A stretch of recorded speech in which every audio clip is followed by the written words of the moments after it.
Can you hear me? Yes. This is better. How's my new microphone? Can you hear us though? I hear you. I got my headphones on. Okay, cool. That's a bit awkward, but You're a little loud. Dale's backstage. All right. Well, yeah. Hello. I'll let Dale in a minute. I'm just going to say hello, everybody. Welcome to another show, and welcome to our guest, Violet Alexis. Hi, Violet. So nice that you could join us. Thank you. Thank you. I met Violet at Zine Fest in September. And she did a very interesting zine. Oh, I'll show it to you. I've got it over here. And so welcome, Violet. Hi. I'm here with Chris and Amber, and can we let Dale in from backstage somewhere? Oh, letting Dale in. Dale, you're in.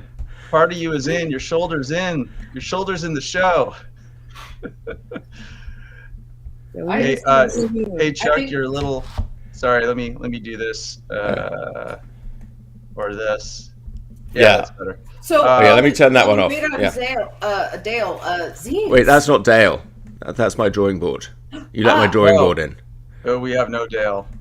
No wonder it was just. There he is. There he is. You have to scroll down for Dale. Oh, okay. Aha. Hey, Dale. Hello, can you hear me? Yeah. Hey, Chuck, you're a little bit hot on that mic. How's this when I'm sitting up where like I'm planning to sit? That's better. It's less distorty. Yeah. Yeah, I was all the way forward and then I was back. Yeah, I can turn the gain down a bit. Yeah, probably that's a good idea. Okay. Zines. Like, what were you doing at Zine Fest? Talk to me. So I am in California College of the Arts, and I was so lucky to be with them, and we have like a few tables every year at different Zine Fest. So SF Zine Fest was one of them. So the zine that I had at that Zine Fest was pretty much the first zine that I ever made, and it was a lot of fun to like sell that over there. I remember like the whole printing process was like I was freaking out about it. Like I got it all printed at FedEx, and then I was like, okay, I got to staple all of this together, and then the stapler was not working on my zine, and I was like, oh my god, how can I like get this together? So then, and I'm sure you have that. Was your stapler not long enough? Yes, because you had quite a big zine. Yes. It was so many problems. They didn't have like a proper surface I could staple on, and I was like, okay, how do I figure this out? So then I had like sparkly purple ribbons, and I just like. Oh yes. So what I liked about your comic, your zine, was it really reminded me a lot of some of the zines I would see in the mid 1990s when I first came to San Francisco, and I would go and there were a lot of people doing comics and things. And yes, you and some of the other guests I've got lined up coming up, people that I met there, were sort of still doing things like that, which was really good to see, especially after sort of then going to Fan Expo a few weeks later, where it was very heavily like anime and manga. So you made a beautiful zine, and what stood out about it to me was it had a little purple ribbon on it, which I didn't see that on any zines back in the 1990s, but maybe Dale could enlighten me on that. But let me go and get it. I've got it over here somewhere. Hang on. Oh yeah, thank you. Yeah, it was just a little more of a handmade effect because I did that for like each of the zines that I had, and I was like, oh, all of these zines, well, they're all the same, but you can choose your favorite ribbon, and so that was nice. And I made all of those comics were made in July and August when I first like joined the force. So they were like a bunch of my schoolwork and then some personal stuff. But it was so fun to like table at one of my first zine fests and then like be able to like put my zines out there. Yeah, that's the one. Hey, see, I was gonna put it up here so people can see it. There we go. Oh, sorry. Yeah, sorry. Chuck, could you share the show to your Facebook wall so I could share it to some groups? Oh, is it not? It's not sharing to any of the socials. Yeah, we're in a vacuum. Violet, we have the world's worst technical. No. Show. Is that because I'm doing it off this laptop or something? Well, maybe we should talk about that. I mean, she was able to put out a zine with ribbon and paper, and sometimes our podcast with all these fancy words. You know, I mean, there's something to be said about done and you know, actually created and stuff. And I only got to see 2 pages from what Chuck showed, but I checked Yeah, sorry, I'll show you some more. I'll show you some more. yeah, I checked out your Instagram, and you know, your style's really like, I don't know, I don't, it has a lot of heart in it, and you know, it's a real true style. It's not like it's not like you're like, oh, this is, you know, I learned how to draw Disney way, and this is now my style or something like that. You know, it's something that's like so uniquely yours. Like, you know, you don't have to worry about the AI stuff. I hope so. This stuff looks kind of good, but like, yeah, I've had this conversation with so many people where I'm just like, I'm better than the AI. I am. I'll prove it to you. Just hire me. Hire me right now. Yeah, but, yeah, you take feedback better than AI. You know, people yeah. like I've infiltrated a couple groups on Facebook just to see what they're doing. You know, and like some of them have a sense of humor about it, and they're just like, you know, this isn't real art. This is, you know, just whatever the computer thinks is art, and stuff like that. And then there's other people that are like, no, it's an art and a science. And you know, I have a lot of art friends and stuff, so I'll take like screen captures and be like, oh, look, it's an art and a science, and all my artist friends will be like, Yeah, you know, it's just, that's for sure. yeah. Talking about the you know, the Disney thing, it's like Disney was like a big part of like what I used to watch and what I used to draw when I was growing up. And I think for a lot of artists is like that is where we start. You know, we start like sort of imitating the greats, and then you just end up moving past it. But it's funny that you said Disney, because Disney and anime was all that I used to draw when I was a kid, like all of it. But like I've been drawing for like ever since I don't even remember. So you know, I think at some point like you sort of just break away and start doing your own stuff. You get bored of Disney or something. Yeah. Well, Yeah. and then there's other people that like go to the schools and they learn the style. And I mean, Yeah. not just Disney style, but like there was a period of time when I was doing red for Thomas Kincaid. Nice. And you know, so there's people Wait. learning. Yeah, it's Wait, all right. It's another Amber story. We don't have time for that, right? Well, that's the direction. Yeah, we'll come back to that another time. Yes. Yeah, whatever. But there was a lot of people learning from him and learning from his style, and then that's all they emulated. There's other artists like Matt Bush who learned from Drew Struzan, and his style is so close to Drew Struzan's that now that Struzan is retired, a lot of people are hiring Matt Bush. Nice. Yeah. So I mean, there's that too, where like people are trained from one to the other. Oh yes. So I've got a question for Violet. We're talking about AI. So if you were an AI, what prompts would you like people to put into you? The first one is violet because it's my favorite color. And Okay. yeah. So Violet, hence the violet ribbon. Yes. Yeah, always, always. Everything's purple in my life.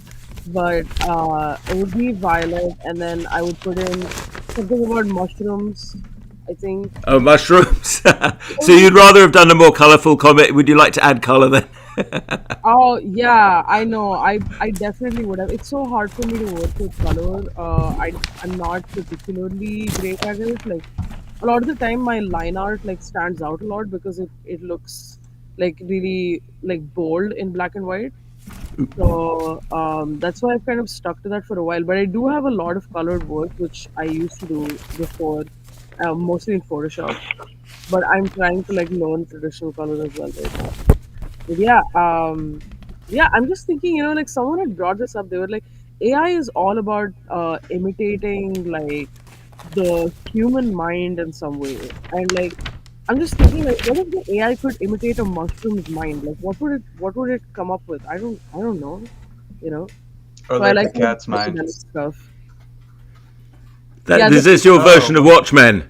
it was a Wow. Watchmen reference. It's a Yes. Watchmen reference, and but it's San Francisco. Yes.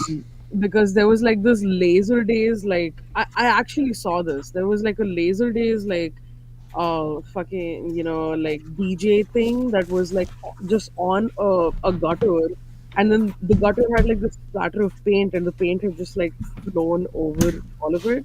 Oh, And I see. Yeah. yeah, it just reminded Oh, me so of yeah. So this one should be in color, definitely. it should be in color. It Yeah. should be in color. Because Just I for did see it the in blood. color. Yeah. And then I saw So this it'd be guy. like rainbow blood. Yeah. It was rainbow, yeah. It was like Yes. all the colors. Yes. Yeah.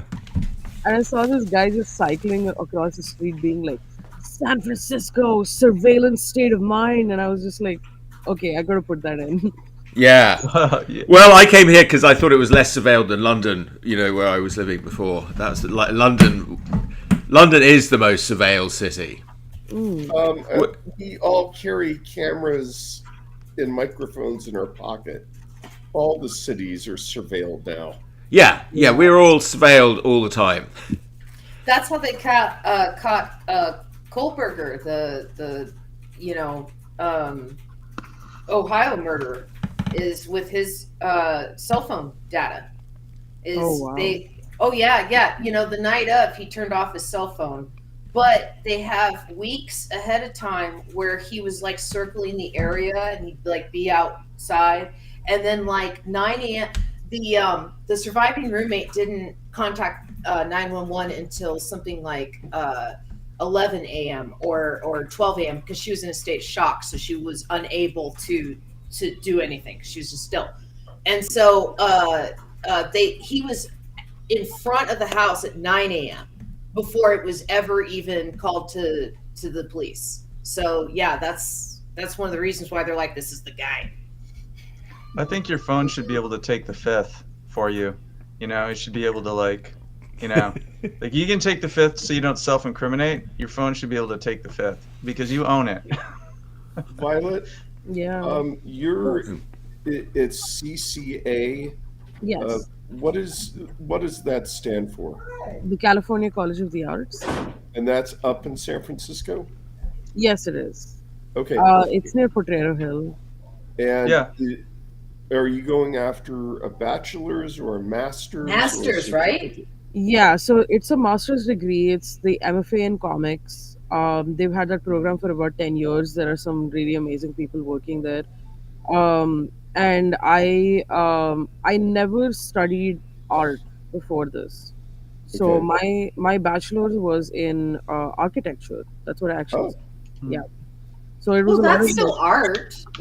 Architecture is still design. And Yeah. Very, very much so. Yeah. balance. Many great artists started with architecture. Yeah. yeah. I mean, it's how you can tell when buildings were built is based on, the column structure and, the hieroglyphics on the wall, or if it has like a certain kind of arch and stuff. And I mean, you can see the evolution of technology building on itself with architecture. Like I'm sorry, to me, it's art. It's functional art, but it's art. Yeah. No, it's Yeah. definitely art, and it was a lot of drafting, which is a very different way of seeing and drawing, and I think that kind of informed a lot of the ways in which I kind of look at design when it comes to like panel composition and things like that. I'm trying to see how I can work with the space that I have in between things, So I'm pretty grateful for having done that course in a way. Well, how did you go from architecture I'm done to drawing then get buildings. a People. master's in cartooning? Because my origins were in cartooning. Like the way that I started drawing was there's this guy called Bruce Blitz. I don't know if you guys know about him, but he used to have this show called Cartooning with Bruce Blitz. Oh yeah. Yeah. Oh, I have one of his books, or I did have somewhere. Yeah. Yeah. I know. Oh my god! If I got to meet him, I would. He's my guru. Like I mean, like he doesn't even Yeah. know that I exist. But I was like this 4-year-old kid, and I used to watch him on the TV. And like while he was drawing, I was like 4 years old, just drawing at his speed. Like copying whatever he was doing. And I Yeah. used to Oh do it yeah. religiously, and like Yeah. He was a quick draw guy, Dale. Yes. A quick draw. You probably heard of him. Yeah. I've seen his books for years, but I've Yeah. never seen him at a convention. What happened to him? Like, yeah, he's sort of like bit like Joe Woes or someone. Yeah. He's Yeah. like Yeah. the Bob Ross of comics. Does he have Yeah, a show saw like that. that? Yes, the sort of Bob Ross guy in that he had a show. Yes, like, but it was like very short, like, you know, like 5 minutes sort of segments, wouldn't he? He was sort of doing YouTube things almost before YouTube was really a thing. Yeah. Oh, so not Bob Ross era, much more recent. He more My recent. guess is he was he on PBS or Where did he? I have no idea. I was in Qatar and we had this television channel which is a singular television channel called like it was just the Qatar channel and like it was Okay, one of the shows that they had for the kids that yeah. that was just So yeah, he was making little segments. That was a good investment. Probably in that channel. distributing them to places like Qatar, that's got like, you know, all these countries that have their own little stations and stuff like that. Yeah, Yeah. Yeah, that was a good investment for them. You know, it's Yeah. like here, draw, children. Yeah. So So I mean that's how I started drawing like and then I never stopped and then I really wanted to be an artist. Like I wanted to be an animation artist initially and then my parents were kind of just like I mean I'm from India so you know their mentality at that time was a little bit like you should probably be an engineer or a doctor kind of thing and like I was like I was like I'm not going to be a doctor. I'm scared of blood. And like, you know, the conversation's so dumb around the whole thing. But like, you know, we were like, okay, let's arrive at a compromise where you're doing architecture. So it's kind of here and kind of there because like, we're not sure if you can have a career in art. And that the part of the problem was that we, you know, like there are actually a lot of really good art schools in India, but like, you know, they didn't know about it. I didn't know about it. And then it was just the situation of like, let's just go for whatever. And then I struggled in architecture because I was like, I don't want to do this. I still want to be an artist. So yeah. the whole time that I was there, I was freelancing as an artist. I used to do a lot of album art for like musicians and stuff. Just go to concerts and be like, hey, I do art. Here's some art. Do you want to check it out? Hire me, you know, like. So that kind of worked out for me really well because I had like this portfolio that I could like send over to university. So I got into like a lot of the places that I wanted to get into. So that was cool. But yeah, I mean, like my plan the whole time was like, I'm gonna be an artist. Like I don't care what I'm doing right now. Like that's it's who I am, you know. Well, it's your Yeah, life. I had a similar thing in that I was like, you know, looking into architecture. I didn't go to architecture school in the end, but I went to business school instead. But I was also thinking I want to be a cartoonist. And I was thinking about like architecture, everyone seemed very sort of dedicated. People I met that were like sort of also applying for that. And I was a bit like, oh, you know, I don't know. And I thought, well, I kind of always knew that cartooning's a sort of got a very big business aspect, running your own little business and doing that. And that was actually kind of what really appealed to me about it, was just sort of being independent, being able to sort of manage my own You know, the life. great thing about the architecture school, like, I mean, most architecture schools, if you ask any of the students what they're doing right now, they're not doing architecture. It's kind of a course that kind of teaches you that you need to be super passionate about what you're doing if you would really want to do it. And like that's what a lot of people understand. A lot of my friends, like, they wanted to do architecture until the end of their course, but right now they're doing like something completely different and in Yes. a lot of ways still related to art and stuff but a lot of people went into like data science like completely unrelated but Yeah. it was just yeah so, I Yeah, mean, yeah. By the way, kids, yeah, when you graduate college, you will be going into data statistics. That's like many of my early jobs were just punching numbers into computers, as far as I can remember. right. One of my jobs was writing I wrote a report on trash bags. We buy trash bags from these companies for X amount of money, and we sell them for these amounts of money. But if we buy them from this company at bulk for this amount and sell it at this amount, this is our margin. Yes. Yeah. Data. Yeah, Yeah. data. Yeah. If you love the data, you know, that's probably a Well, good thing. How that's did you because get data. over- Yeah, beats. data. Amber, shouldn't you be working with data? You're like a human data. I like facts and figures and research. I really do. You know, I'm the kind of person that probably Wikipedia was designed for because the hyperlink is an amazing invention, and you just go, well, really, who is this guy that did this? And you click, and then it's like, oh, he was in this town, and you click, and then before Yeah. you know it, you're like researching some Amazonian bug that Red 40 food dye is made out of, which is a really fascinating fact. That's your superhero name, the human hyperlink. Am I the The human human hyperlink. hyperlink? Love that. I hope my powers would be like Freakazoid, where I could just like jump into the internet and like, find Yeah, information and then yeah, jump out again. yeah. I Yeah. want Bruce Wayne's superpower. Wait, what? Who? I want Bruce Wayne's superpower. His utility belt. No, it's money. His man cave, Money. aka His bat money. cave. His His money. money. His It's money. Yes, his money. Yes. His money. Yeah. Violet, Yeah, isn't how that did an you unlikely go combo? from- So, were you practicing architecture in India and then decide you wanted to get a master's in cartooning and come here? How did you end up here? No, I practiced only for an internship semester and I hated it.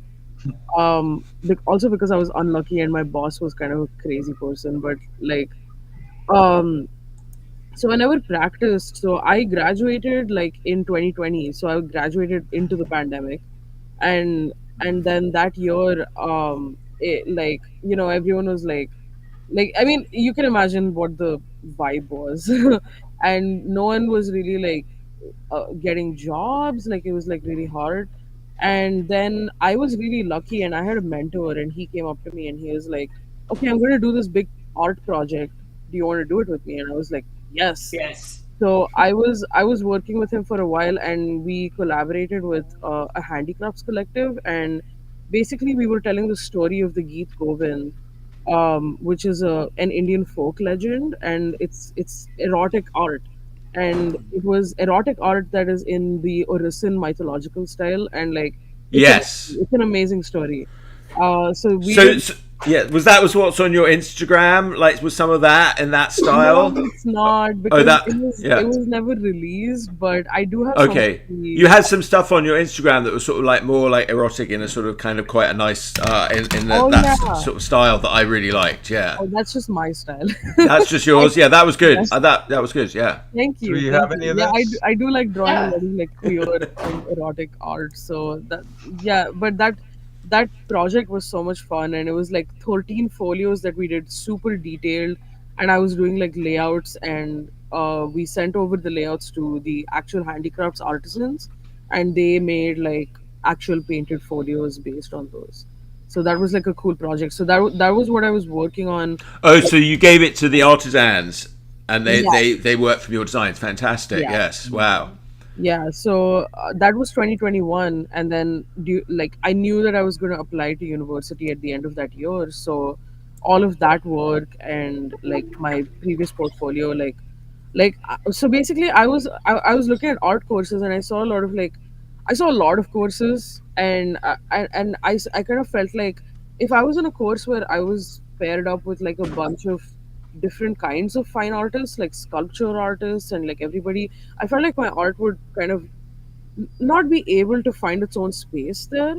And then I was looking at all of the comics courses, and when I looked at the faculty, I was like, all of these guys are comic artists. They're all making graphic novels. That's so Hmm. cool. Like Mhm. I was like, I feel like I want to work with these people. So Yes. that's when I kind of applied to CCA, and I also applied to CCS, and I got in there as well. But I wanted to be in the city, like I'm from like a different country, like coming in here. So Yeah, I, so tell us a bit more about your background in India and growing up. I mean, yeah, apart from watching Blitz, Blitz when you were 4, which was yeah, that was good education. But what else? it was. Well, I actually grew up in Qatar, so I'm from India, but like a lot of Okay. us like moved to the Middle East because we want to be we want Bruce Wayne superpowers. So Your dad also like Bruce Wayne. yeah, my dad's Bruce Wayne, my dad's Batman, but yeah, props to him. But like yeah, so I mean, so I grew up there. I was there for like 18 years, and it was I mean, my trajectory has been to move from like an autocratic country to like a socialist democracy to like here. So like, and San Francisco is freedom, honestly, because like I was in like, I mean, I know what you mean, but honestly, something like Folsom Street Fair, it could never happen in a place like Qatar. Never. Yeah, can you know. imagine? I So don't know where else that happens. yeah, I don't know. New York. Yeah. In New York. Well, Yeah. well, I mean, did you have any constraints on your early art because of where you were living? No, not really. Because I was a kid and like I wasn't really doing anything crazy, and I wasn't putting my art out there either at the time. Like Instagram was not like super popular for all that. I started my Instagram when I was in university. Like yeah. So because at that point, like I think before this, like I was doing it and I was really good at it. But I never like had the sort of I don't know. It was not an environment where they were like, dude, you can actually make a career out of this. Oh Like, yeah. it was in the mentality of like, yeah, this is definitely something I want to do, and maybe I have to study, and then my education will like take me to a point of like, doing something. And now it's just like, fuck, I should have started when I was five.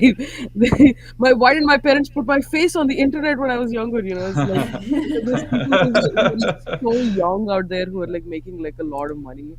Um, Well, but Well, that's always going oh to Your be. well, parents should have started exploiting you young. yeah, That's they the should way to have do started it. me. if you look at like I don't know child actors though, like it's 9 out of 10 that don't turn out having good That's adult true. lives. True. That's true. So yeah, and like then there's like Eddie Haskell's parents where there's this law now that's called the Eddie Haskell law because he was one of the members of the original Little Rascals and his Oh parents yeah. spent all his money.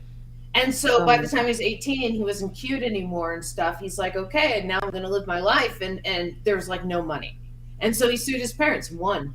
And they Yeah. passed laws to prevent that from happening. And so now the money goes into a trust for when Yeah. that kid gets And older. and they recruit only rich kids. Yeah. Yeah. Oh yeah, Yeah. right. even To Yeah. fund those Yeah. schools, people who right? make like Yeah. No, family they go to private. That's crazy. Eddie Yeah. Yeah. Haskell was a character on Leave It to Beaver. She has the wrong name. Leave it to Beaver. I'm sorry. I have the wrong name. What is it? It's what the law Yeah, I'm you talking said the about. Young Rascals. There isn't even a thing It's, called the Young Rascals. The Young Or Rascals no, is Yeah. Little Rascals. I meant. But I'm sorry. Oh, I like the Young Rascals. I credibility I gap. I had You don't about have to two be that hours little. sleep last night because my daughter was kicking me and stuff. So I'm gonna Okay, just well, put it there's on she's that. she's a young she's a young rascal. My- Oh yeah, I are you? realize that You're not exploiting her, Amber. You Beaver need- is kind of a No. religion in No, the no, United no. States. Sorry. Leave It to Beaver was a TV show Oh in yeah. the 50s and it was replayed in the 80s. So for people my age, Leave It to Beaver is a religion. It is the family life that everyone wished that they had. Now everyone wishes they had the family life from the Addams family. But for a Yeah. while, Yeah, it was that romanticized idea of mid 20th century America, with the Jack housewife Coogan and law. It's the Jack Coogan law. Jackie Yeah. Coogan. Jackie Coogan law ensured the Who- financial who did well-being he of play? child actors by mandating that their employer set aside 15% of the child actor's gross Yes. earnings in a trust. who did he play? He was in the Was he Little Eddie? Rascals, but Yeah, he was in the Little also Rascals. with W.C. Fields, and he played Uncle Fester on the Addams Family. Oh, okay. Thank you, Jim. Thank you So for watch the out, Spires watch out comment. for your I appreciate exploitative that. parents. Yeah, If watch you- out. artists, be careful. Well, Violet, sorry that we got off topic. That happens a lot on this show. Yes. But how did you decide on CCA, Here, and if you're curious what do you about the intend law. to get out of CCA? Why did I decide on CCA? So there were a few places that I got into on a wait list, and I could have gone later. But I think I enjoyed my first month so much that I was like, okay, I'm gonna stay here. I could have gone to Manhattan and I could have gone to LA.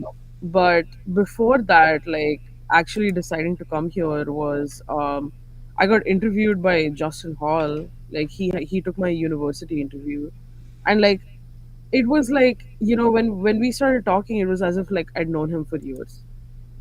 like it just felt that way. He's so great, and like a lot of the work that he's doing is just phenomenal. Yeah, And yeah, Justin Hall. Yeah, what does he do? I'm not. He's he's the yeah. chair of the MFA Comics program at CCH. Okay. And he is coming out with a film called No Straight Lines. It's a documentary, and Okay. Oh.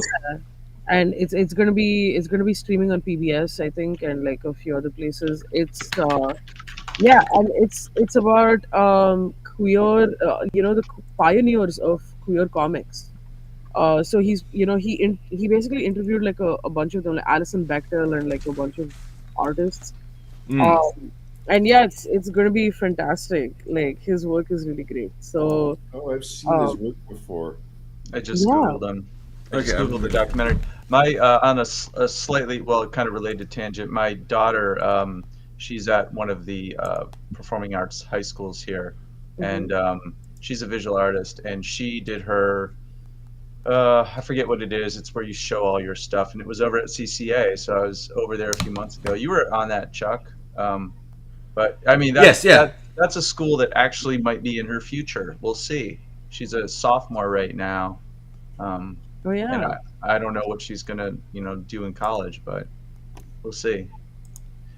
yeah. It's It's a pretty great program. It's like a low residency program, so you can actually have a job and also do the program.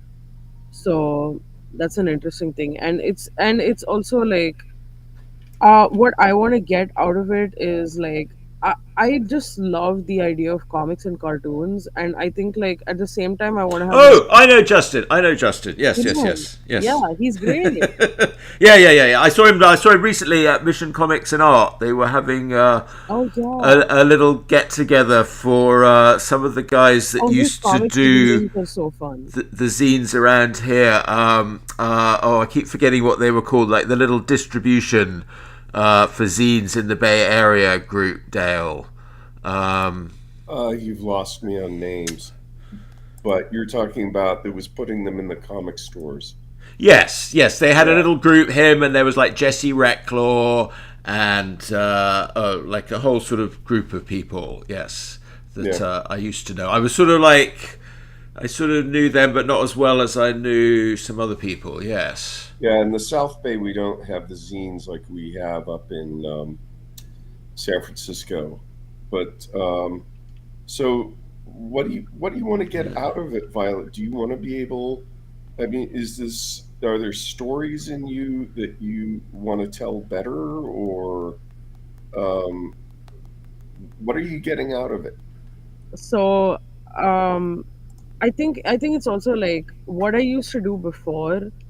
um, all of the art that I did for the freelance commissions that I was doing, I always looked for a story somewhere, and then I wanted to tell that story. That's always what I've like. I feel like that, that sense of like putting a narrative into a visual format.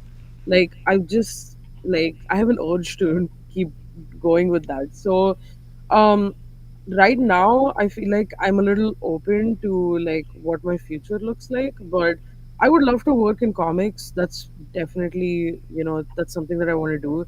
My thesis is going to be like this longer sort of piece that I'm doing, and it's like a science fiction, it's a queer science fiction.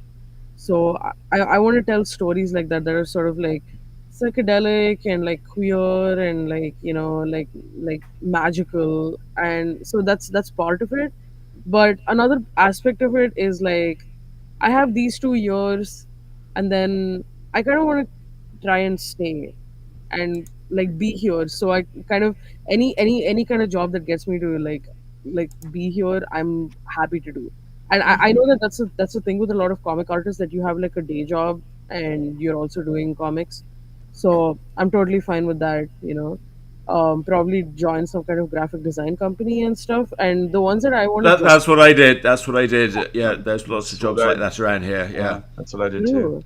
And like I know there are some companies that get hired by like a bunch of cool people to do some of their art. So that's hopefully what I'm getting into. Like, like cannabis stores and like beer companies and stuff, Mm. and wine companies, like they Yeah. hire artists from like graphic design companies to like do all of their packaging. Like I would love to do that. Daniel Clowes used to do the labels for Jones Cola.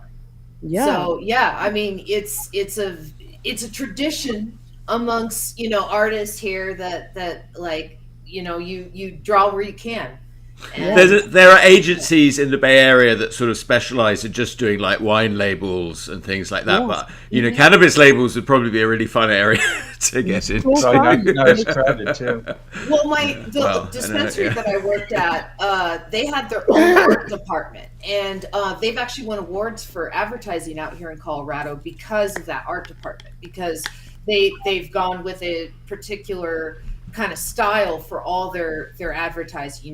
They have fonts and colors and everything, and so when you flip the page in the Westward and you come across a good chemistry page, it's like, oh, you know instantly it's good chemistry because you've gotten used to that visual style that they've developed over several years.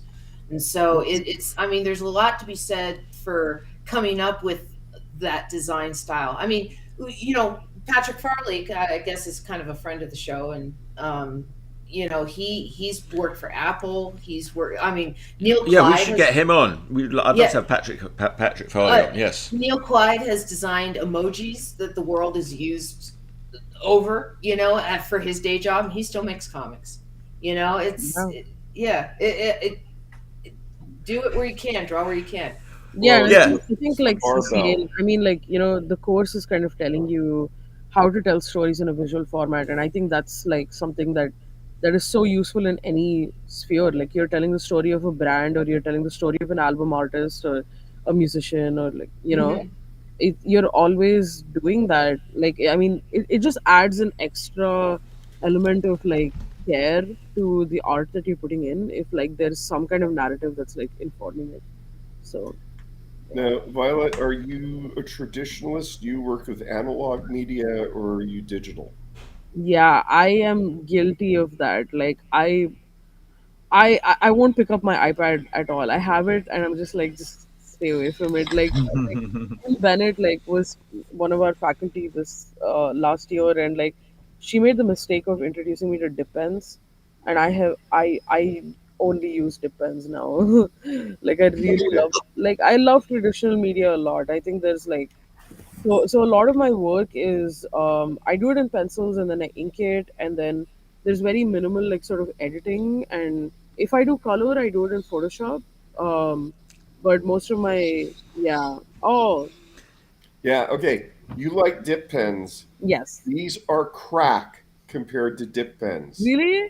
Yeah. Okay. Do you not see Dale, art supply connoisseur, under his I name? Like believe you. Okay. yeah, Wait. he's Yeah, the man Dale. to talk to Yeah, about Dale had some. pens. I don't know. Yeah, I've tried fountain pens. Dale's hero, Sergio Aragones, he loves his fountain pens, Yeah. and I, Dale loves I Sergio. don't, yeah. So I fountain found pens, but I think a I dip found pen's this more one. fun This is a myself. little Sharpie roller pen, and Ooh, so it has a nice fine point. It's not a very expensive pen. You can buy it in like the grocery store, and I love it. It has a beautiful line, and it smears like 2 seconds if you Yeah. do it, but if you wait like 2 seconds for it to dry, it doesn't smear, and it has this like really clear line, really fine point and stuff. And it, because it's a liquid, it lasts a little bit longer than Sharpie products usually do. Without, it doesn't turn purple; it just stops. You Violet, know, have yeah. you been to the Japantown in San Yes. Francisco? Have you been to Maido Stationery? No, not yet. I mostly went there for the Korean barbecue. I'm sorry. Okay. All right. You want to go, you're in San Francisco, so you want to Yes. go to Maido. Yeah. And there's also a Japanese bookstore. It's in two parts. One is books, and they'll have books on sketching, and then all the manga is in a separate Right. store downstairs. And they also have a digital how Oh, you're to. you're talking about like the Kinokuniya, like Yeah. the main one. Yeah. Yeah. I've been there. Yeah. Okay. I feel like I Mido's need on to the go on second a floor Dale with the tour of San bookstore. Francisco sometime. Oh, it's lovely. Japantown is amazing. So much art. It's really cool. Not Yeah. many people come back from that tour, Amber. So Why does it end in a dark alley? I assume you've been to Dick Blick and then Flax over in Oakland. Yeah. Okay. Yeah. Yeah, Yeah, we Mido should be on the list because they sell Japanese fountain pens, Ooh. and Japanese ink. Yeah. Okay. Pens. There's more than one type. But Just let everybody are else you using know. Procreate on the iPad? I used to use Procreate a little bit, but most of what I used to do was on Photoshop.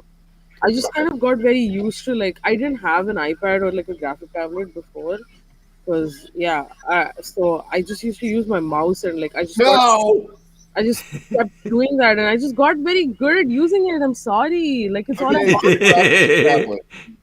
Use the tools that feel best to you. There are no Don't gods, listen to her. no rules in modern art. We're post-Dada, post-impressionism, post-modern. Yeah, we're into the prompt. We're into the prompt era. Yeah, Post prompt. Procreate is cool, but it's like you can only have so many layers depending on how big your file size is. So that's something that I don't like about it. Okay.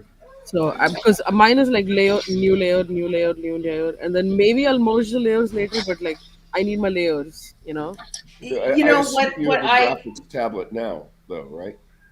No. No, Are she's you drawing with a traditional. mouse She's been very still? clear about this. Yeah, I draw everything that I do traditionally, and then like if I need to like fix things and like redraw like tiny parts or like edit things or warp things, like everything's with the mouse on Photoshop. That's how Okay, I'm. you need a graphics tablet. You need one Oh, bad, and you need let her have her pens. Well, yeah, you will like a tablet, even a little one. I similar to Violet. I did the similar thing of just doing stuff with a mouse for a long time. But Yeah. finally, I could afford like a tiny little tablet. You know, one of the little Wacom ones. Even that was a massive improvement. Also, your hand, the wear and tear on your hand, I think. Yeah. That's my ergonomics. bouillon. Your hand. Oh, will- my bouillon. Yeah, diversity. Your hands need diversity of instruments. I know. I think one thing that's good about university is they let you like rent out, not rent out, but they just like give you My equipment. boutiques and stuff. So Yeah. I'm gonna start using those. I kind of have to because like my style is so illustrative and so like detailed. Like I need to like it needs to happen faster because I'm in university. I need to finish my thesis. Well, this is a big problem with comics. Yeah. It's hard to make them fast good. Well, that's the trick, isn't it? You've got to figure out. Like some of the greats, like someone like Frank Miller, for example. I think he works quite quickly. He's got a very effective, quick sort of style. Well, when he drew Daredevil, the inker did a lot of the work. Inca did all the work. Oh yeah, I want to do the I tween didn't say thing. all of it. I said a lot of the work. Yeah. You know, but yeah, like modern Frank Miller stuff kind of. I don't know if it's his eyes. I don't. He's know upset people a lot lately. He's just like, oh, how far can I push it? I know the feeling though. My favorite style from him was his Sin City stuff because of that stark black and white and the choice to not have outline. He'd have white against white. Yeah, full chiaroscuro. Yeah, just beautiful stuff. I mean, I still look at it and I'm blown away by the balance of the pages. So, I mean, out of Frank Miller stuff, that's my favorite style he's done. And he was influencing comics at the time that were, like 90s, gun, extreme comics. A perfect example was the, there was a comic that Jim Lee did for Marvel. Or not Marvel, excuse me, for Wildstorm for Image. It was a guy with like a head, head bandana and like the two long lines coming off of it and guns. But it was influenced by that style from Sin City, and it had that black and white, and it didn't have any color at all except for I think spots of red. I don't remember the name of it. I wish I did. But yeah, well, there's a saying, isn't there, that first you get fast, then you get good, then you get good and fast with comics. Yeah. Because it's a lot of work to get the pages. I mean, when I was doing my webcomic Pupil, which is really the only sort of long, like, serious comic thing I've worked on, to be honest. I mean, I've done different comics, but I just did it every day just to be doing it every day and to force myself and make myself do it. And then you sort of build up a body of work. And I think by the time I sort of finished doing it, I felt like I'd gotten quite good at it. But, then I needed to do something else. Yeah, that's something like the whole thumbnailing process. Like that's something that I like sort of struggle with because most of the work that I have done are like they're like singular pages. So I would like sort of decide something of a rough idea and then just go in and draw, And like now it's like now all my faculty are just like, hey, you got a thumbnail, and like I'm just like, how do I do this? My thumbnails get so bad. I'm not able to like read them properly and like come back to them and like it's its own skill. Oh yes, yeah. If you get too far out with thumbnails, yeah. Well, that's the cool thing about art school is that it forces you to learn techniques you've never even considered before. Yeah. Can you guys explain the thumbnail thing a little bit more? I mean, I know what a thumbnail is, but not really in the process of doing. It's cocktail napkin drawings. Oh, so like outlines of like this is a rough story, and I'm just stick figures. Yeah, like you do in design or whatever. Just a quick sketch, like dude's loosely. Over here, here's his head. Dude's over here, here's his head. Box around it. Move on to the next one, and you literally like it's a circle and a line and a circle and a line. Right, because one of the things with ideas, I was listening to Rick Rubin, you guys probably all know who Rick Rubin is, but if you don't, he's a super famous producer. He produced he's produced some of the biggest acts of the last century and some of the biggest ones this century. I mean, the things that are coming to mind are like Beastie Boys, but you'd probably recognize him if you saw him. But he was going through the creative process, and they were talking about how transient ideas are, and you have to capture them. And I feel like thumbnails is this way of like, I have this thing. If I wait on it, it's gone. It's lightning in a bottle. Thumbnail, thumbnail, thumbnail. Sort of, but with comics, it's more about like you've got to like you have a page and you're going to have how many panels on this page. That's your first decision, or one of them. And then you have to make all these decisions sort of at the same time. Of arranging like what's going to be the sort of key thing of the page. All these so many considerations on laying out a comic page. There's something called tangents. Sort of struggled with was like the speech bubbles. Like how much space are you putting in for the speech bubbles? How much text are you putting into it? Like you when you're drawing it like on a smaller scale for the thumbnails, you don't have a full idea about that, and it's just like you have to sort of get used to being like, okay, I can only write 2 sentences on this tiny speech bubble. I can't fit a paragraph into it. It's like. So yes, and there are different approaches. The famous Marvel approach was, correct me if I'm wrong. Like, sort of, Stan Lee would give him a sort of outline of the story, and then the artist would elevator pitch.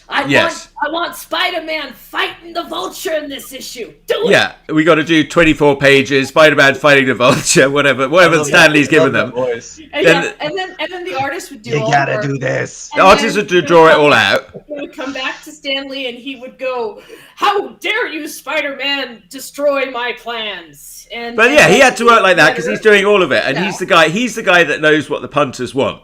That's the thing about these guys. They know the story that the public want to eat up.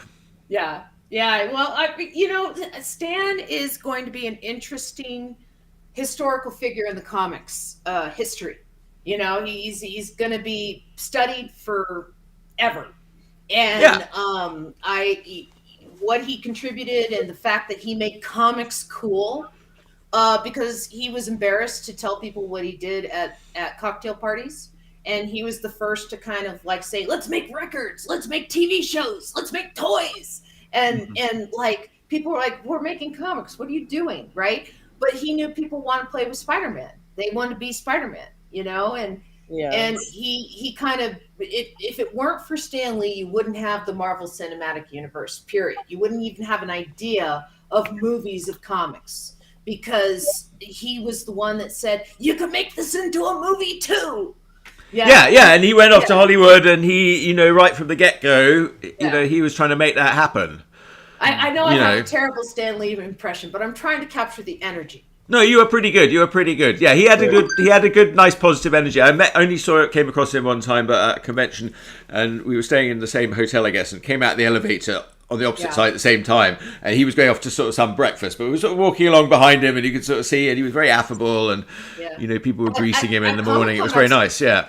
At Comic-Con in 2002, 2003, I was tabled across from the fake Stan Lee, and the real Stan Lee had an altercation with him, coming saying, "Why are you pretending to be me, dude?" And so that was like my only real encounter with Stan Lee. Was Stan Lee like standing his ground about, you don't mess with being Stan Lee, and the fake Whoa. Stan Lee had to be escorted off the floor and stuff. Like, it was pretty cool. And then So the Stan fake Lee, Stan Lee was pretending that he was Stan Lee. I mean, he wasn't just like a looked very cosplayer. much like- But he isn't looked he very being a much like Stan Lee. cosplayer? I mean, No, Stan Lee no. himself is a character in the movies. So. No.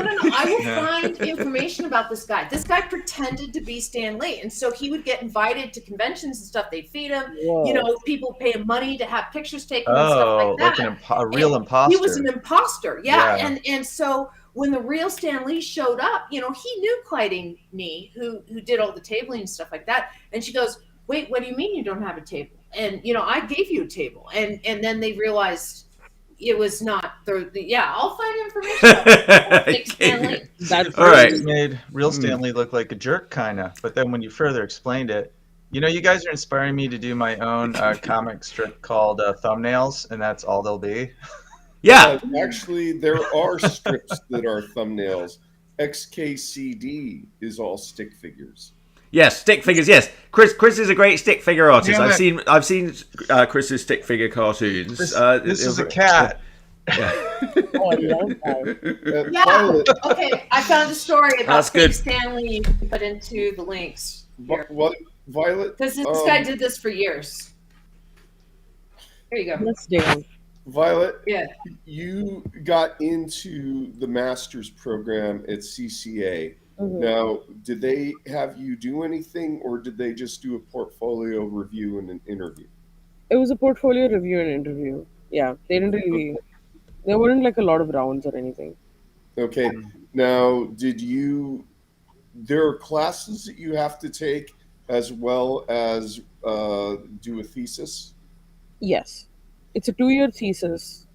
Like the whole thing is a thesis, but then we have a workshop class, and because I'm a full-time student, international student, there's a third class that happens on Saturdays. So yeah, So your thesis. So when you graduate, you effectively have a work that you've completed, like a comic work. pretty much it's like 25 pages. So some people have done even more than that. Like Yeah. apparently one of the first guys who like joined this course, he dished out a 240-page graphic novel for his thesis. Yeah. People who do stuff like that. So it's kind of up to you, but like the minimum is like 25 pages. So Now, is part of the requirement of this thesis that you either put it online or get it printed? Do you have to learn about web publishing or printing technology? that sort of comes in as part of the course in like other ways, because we have like a digital tools course, and then we have like professional practice. So like they sort of like teach that to you like during the course. But ultimately, it's kind of up to you whether you want to publish it or not. Like you don't have to, but um, it gets put into the MFA Comics anthology, which like sometimes has been available for purchase. I think the last one is not right now, but because I think they ran out of copies or something. But yeah, but it gets put into the anthology, which is really Okay. yeah. Well, when you lived in Qatar, Yes. did they have like comic things that you see here in the United States? Like, do they have comic book stores? Did you Uh, have access to magazines with comics in it or newspapers with comics in it? well, we did have access. Yeah, newspapers did have comics. Like, do you know Pooch Cafe? Does anyone know about that? Oh my gosh! Pooch Cafe. We look called? it up. We're gonna Google it right now. Oh, it's amazing. It's about like a bunch of little dogs who have like a rebellious little cafe where Okay. they conspire to like destroy all the cats in the world. Oh, That's funny. It's adorable. It's Pooch lovely. Cafe. Okay. And there was oh, also it's on Go Comics. Yeah. Yeah. yeah, and there was Adam. I don't know if you guys know about Adam. These are some Adam man. All of the sounds familiar. weird stuff ended up in Qatar in the late 90s for some reason, and like I guess, but like we didn't have any of the super famous ones. But like I don't know, Pooch Cafe and Adam, You mean and Adam at home? yeah, I'm not sure what his. I remember the art style changed halfway too. Okay. Is it sort of like state TV in Qatar, or what is it, or like It was state TV that we were watching, and then yeah, after that we got illegal cable TV. yes. Wait, Everyone, what? they just get It's like only illegal if you get caught. Wait, how is it illegal? Are you pulling it? Well, do you that's, pull it from a that's satellite? not true. we buy the set-top box, we buy the set-top Just in box case now, any young impressionable people are watching and this Yeah, then show. and then you Amber like is send not me a wire. lawyer. Ignorance of the Wait, law is no hold on. defense. One at a time. Sorry, Violet. What were you saying? No, I was saying that this you buy the set-top box from a different country, and then you rewire the satellite cable.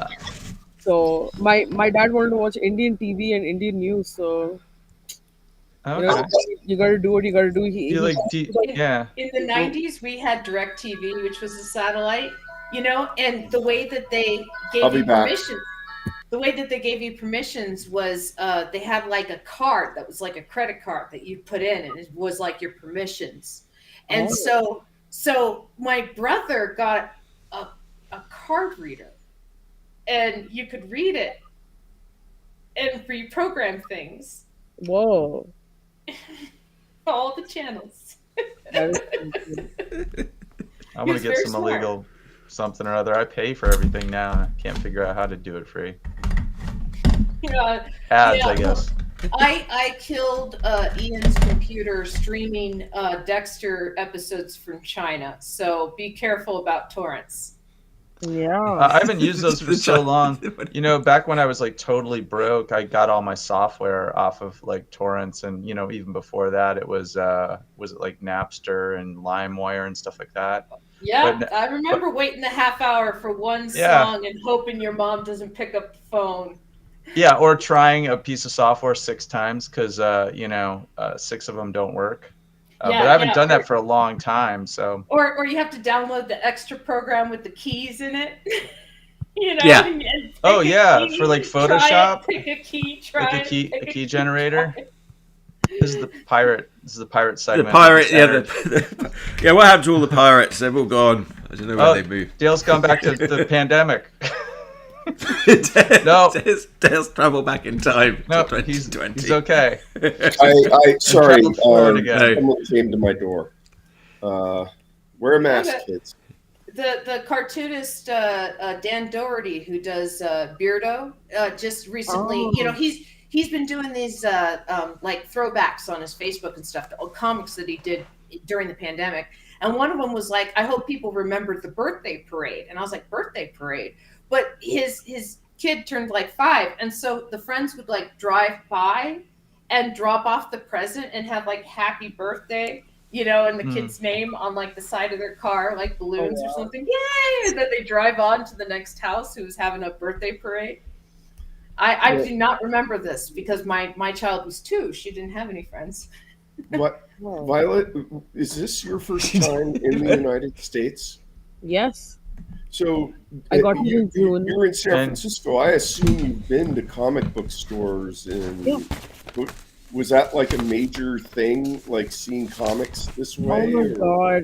Like yeah, so basically, I mean, we've had bookstores in Qatar and in India and other places, but like like comics would be there, like you have Archie comics, like all of the famous stuff, and like there are some places where you get like entire volumes of like manga collections. Like manga is like pretty popular like everywhere, but like independent comics, like that's something that like I've never seen.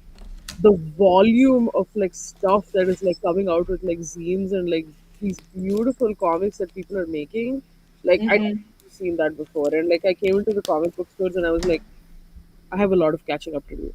Yeah, because like Yeah, if you ever come out to Denver, I'll show you to Mile High Comics. It is a mm, warehouse of yes, comics. please. I was gonna mention that, like that place that we looked at last stream. That was Yeah, insane. It yeah. is like a That's warehouse of my comic comics. book store. That's That's my local comic crazy. book store. Oh my god, I love that. Yeah, It's The yeah, more overwhelming. and they have artist editions. Because they're so big, they just stock up. And there's like statues of things walking around, so you can have your picture taken of you next to a giant pop Spider-Man that's like taller than two oh, people standing on top of each hell other. yeah. Yeah, yeah. They have a Lego man. They have he just got like a two Batman statues that because some guy was getting rid of his comic collection. And yeah, and they've also had stuff like they had a smash and grab robbery where they used to keep their expensive comics in this glass case near the front of the store. And I mean, they had like EC Comics signed by like Bill Gaines and just amazing stuff in there, just original art and stuff. And a guy literally came in and like smashed it with like a hammer or something and grabbed a bunch of comics and ran. And I mean, they got him on security footage and stuff, but now they keep that stuff towards the back of the store. And Oh yeah, wow. give Why- them more time to. Did you read Peanuts at all? I didn't read Peanuts that much. No. Okay, because Santa Rosa, which is north of you, Oh about yeah. 2 hours, they have the Shoals Museum. Yes, they do. And there's a Santa Rosa Zine Fest that's happening soon. I So didn't know that. I really wanted to go there. Yeah, I applied for it. I So didn't know Santa Rosa. I didn't know Santa Santa Rosa Rosa, had the think- shot. I drive by that. Like actually, I'll be driving pretty close to it on the weekend because I've got some land up there, and I've been probably driving pretty near it for about 8 years now. But I had no idea. Huh? Why Yeah, Santa now you have to Rosa? go. Why Santa Rosa? is he from Did there? did he live there? That's where Schultz lived. Yeah, yeah, yeah. Oh, I didn't know Yeah, that. Yeah. there's an intersection of ley lines where he set up his studio. Ley lines. What is a Yeah. ley line? Google those. What is a ley line? What is a Chris? ley line? Oh, wait. I'm gonna It's a guess. I'm gonna line guess. of energy I'm gonna guess. amongst the earth. Okay, is it a place like is it like a geological like thing in the earth? Yeah, they're the- magical lines of They're energy that magical crisscross the lines of earth. Yes. Yeah, That's where and That's where I was going. yeah, so like Waffle Houses and stuff like that, people will take a city where Waffle House will try and get in every section of the city, and they're like, look, it's a pentagram along the ley lines, and it's like, no, it's not. It's just Waffle Houses. Yeah, do they all have British accents? I think they do. I was trying to go for Australian. That was I Australian? told you I'm terrible at accents. I think when Americans Oh, do yeah. English accents, they're New It's gonna be Zealand, either. Australian, English. They're all We don't together. know what accents are. Our country's so large. Yeah. We go, oh, there's a Boston accent. Oh, there's a New York accent. But Yeah. further than that, it's like that's a foreign land. But that's what I don't understand is that Boston and New York, those are, you can hear those differences. But then Yeah. when it comes to telling between Canada, Australia, and New Zealand and England, or Australia and New Zealand's pretty hard, I can tell the difference. and Canada and in USA is hard. But you can you can tell it. Canada Yeah. says sorry instead of sorry. Yeah. Sorry. And you'll hear that in Canadian voice actors, especially like English Moose. VODs of like Moose. anime and stuff, is they'll say like we have sorrow, right? We have sorrow here when they mean sorrow. Sorrow, yeah. Yeah, exactly. And so they like have Brother that like Bear? long O. Oh, Brother And- Bear, yes. Yeah, And the the Moose, boots. Brother Bear. They Yeah. have like very distinctive Canadian accents. Yeah. Oh yeah, that's right. And hard they have the Rs. mooses, don't they? They have the Oh yes. Yeah, they have oh, hard R's. So Canadian don't you know will be a like, lot? this is a boot sorrow. Wait, what's the plural of mooses? Is it mooses or is it mice? It's Nieces. moose. Mises. It's moose. I think Mises No, would be it's good. moose. Moose. Two Moose. moose. Yeah, just Mooses. moose. Yeah, not That's what I'm gonna mooses. say. Just moose. Yeah. Works for Yeah. Plural of mouse is The mice, human plural hyperlink can goose answer my is questions. The human Plural hyperlink. of goose is geese. So it's me. It's nieces. It's me. Nieces. Violet, since because of your because of the instructor that you mentioned, it sounds like you're familiar with queer comics, but are you familiar with undergrounds and the history of undergrounds in San Francisco? Yes, because that's the class that Justin taught in the first month that we were there. He did history of comics. So yeah. Oh, someone saying hi. Hi.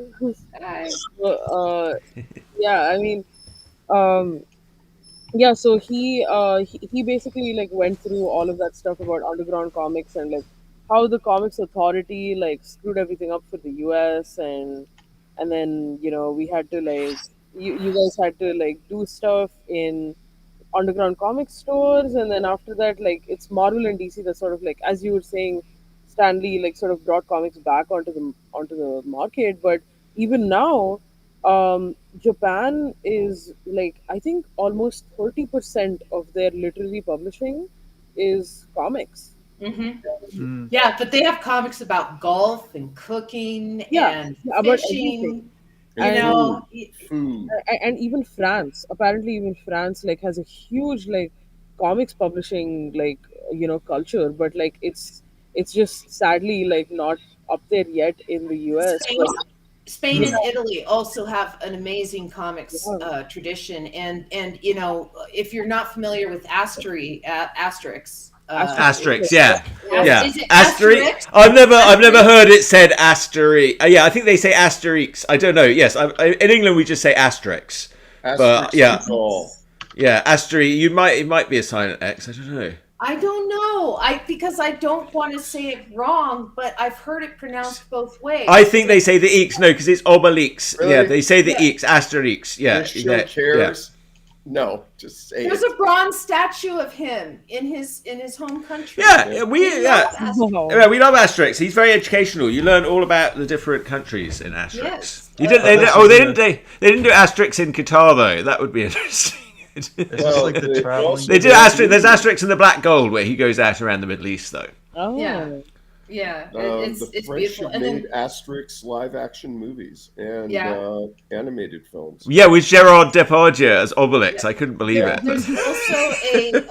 there's also a French comic, if you've never heard of it, called Black Sad. You should probably check out. It's beautiful.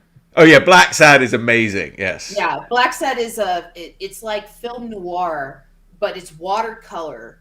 And it's this dark anthropomorphic world. So there's, Yes. Animals and all these different, human roles.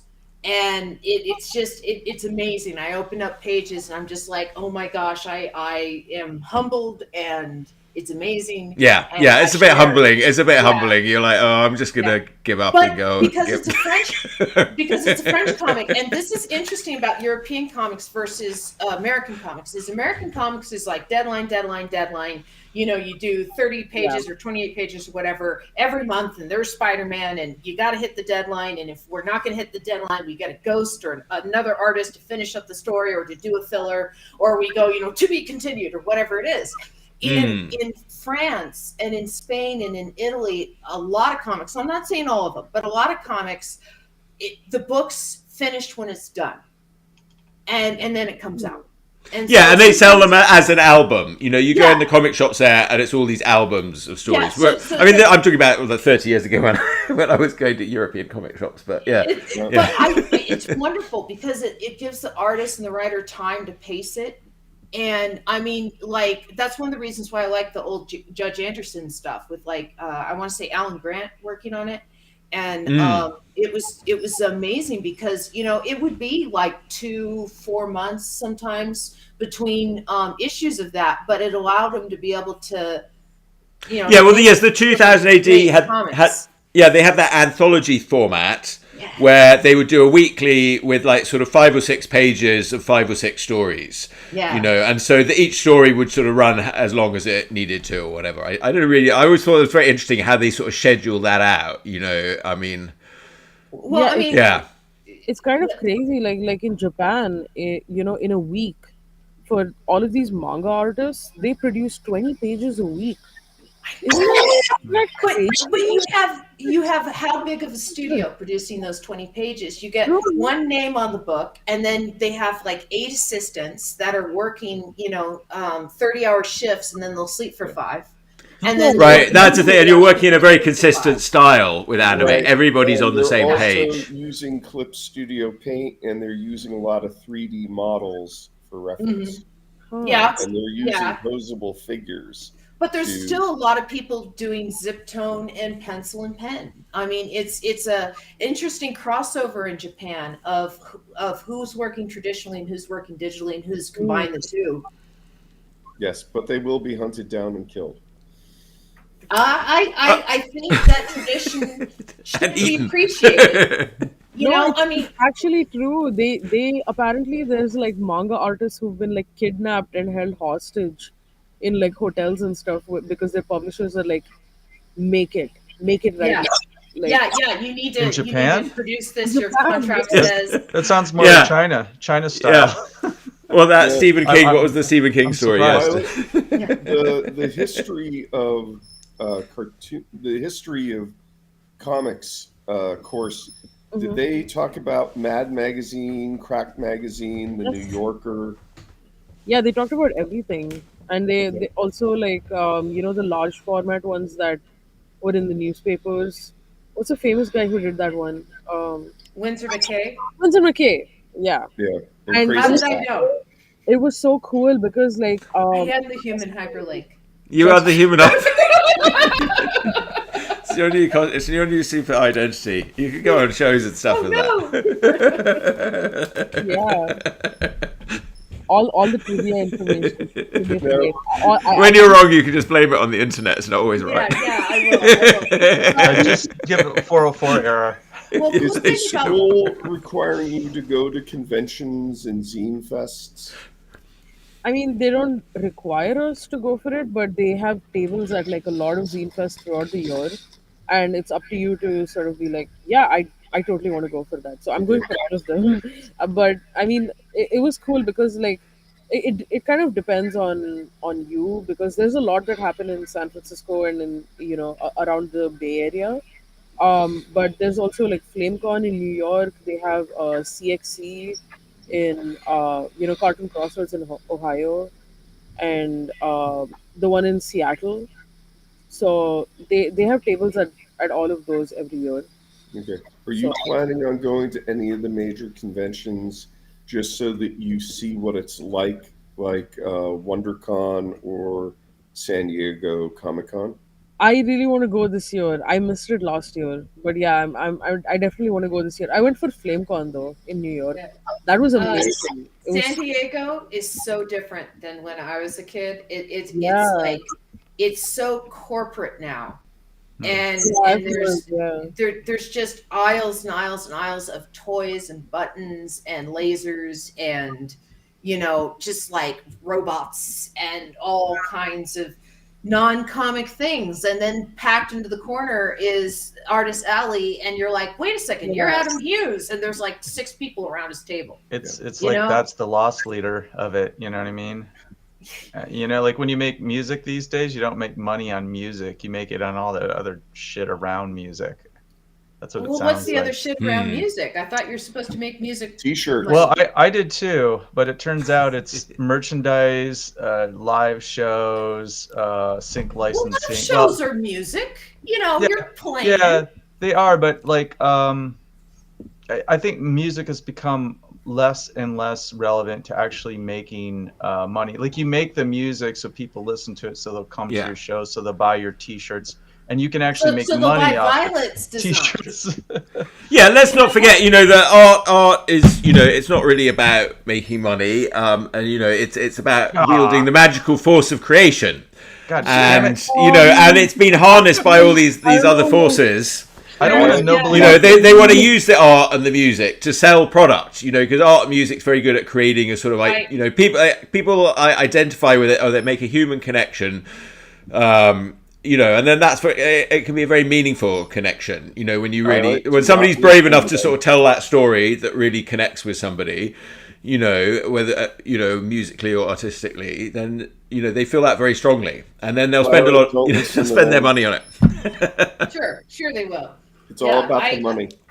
Yeah, one of my friends does polls on Twitter every day of like, you know, who do you think is the most influential artist, blah, blah, blah, and he'll have stuff. And today's poll was, why do you make comics?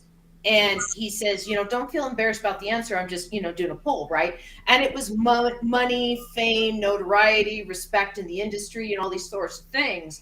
And money was like 98% on the poll, you know, and people are like, you know, I got to eat. Like, are you kidding? Like, yeah. You know?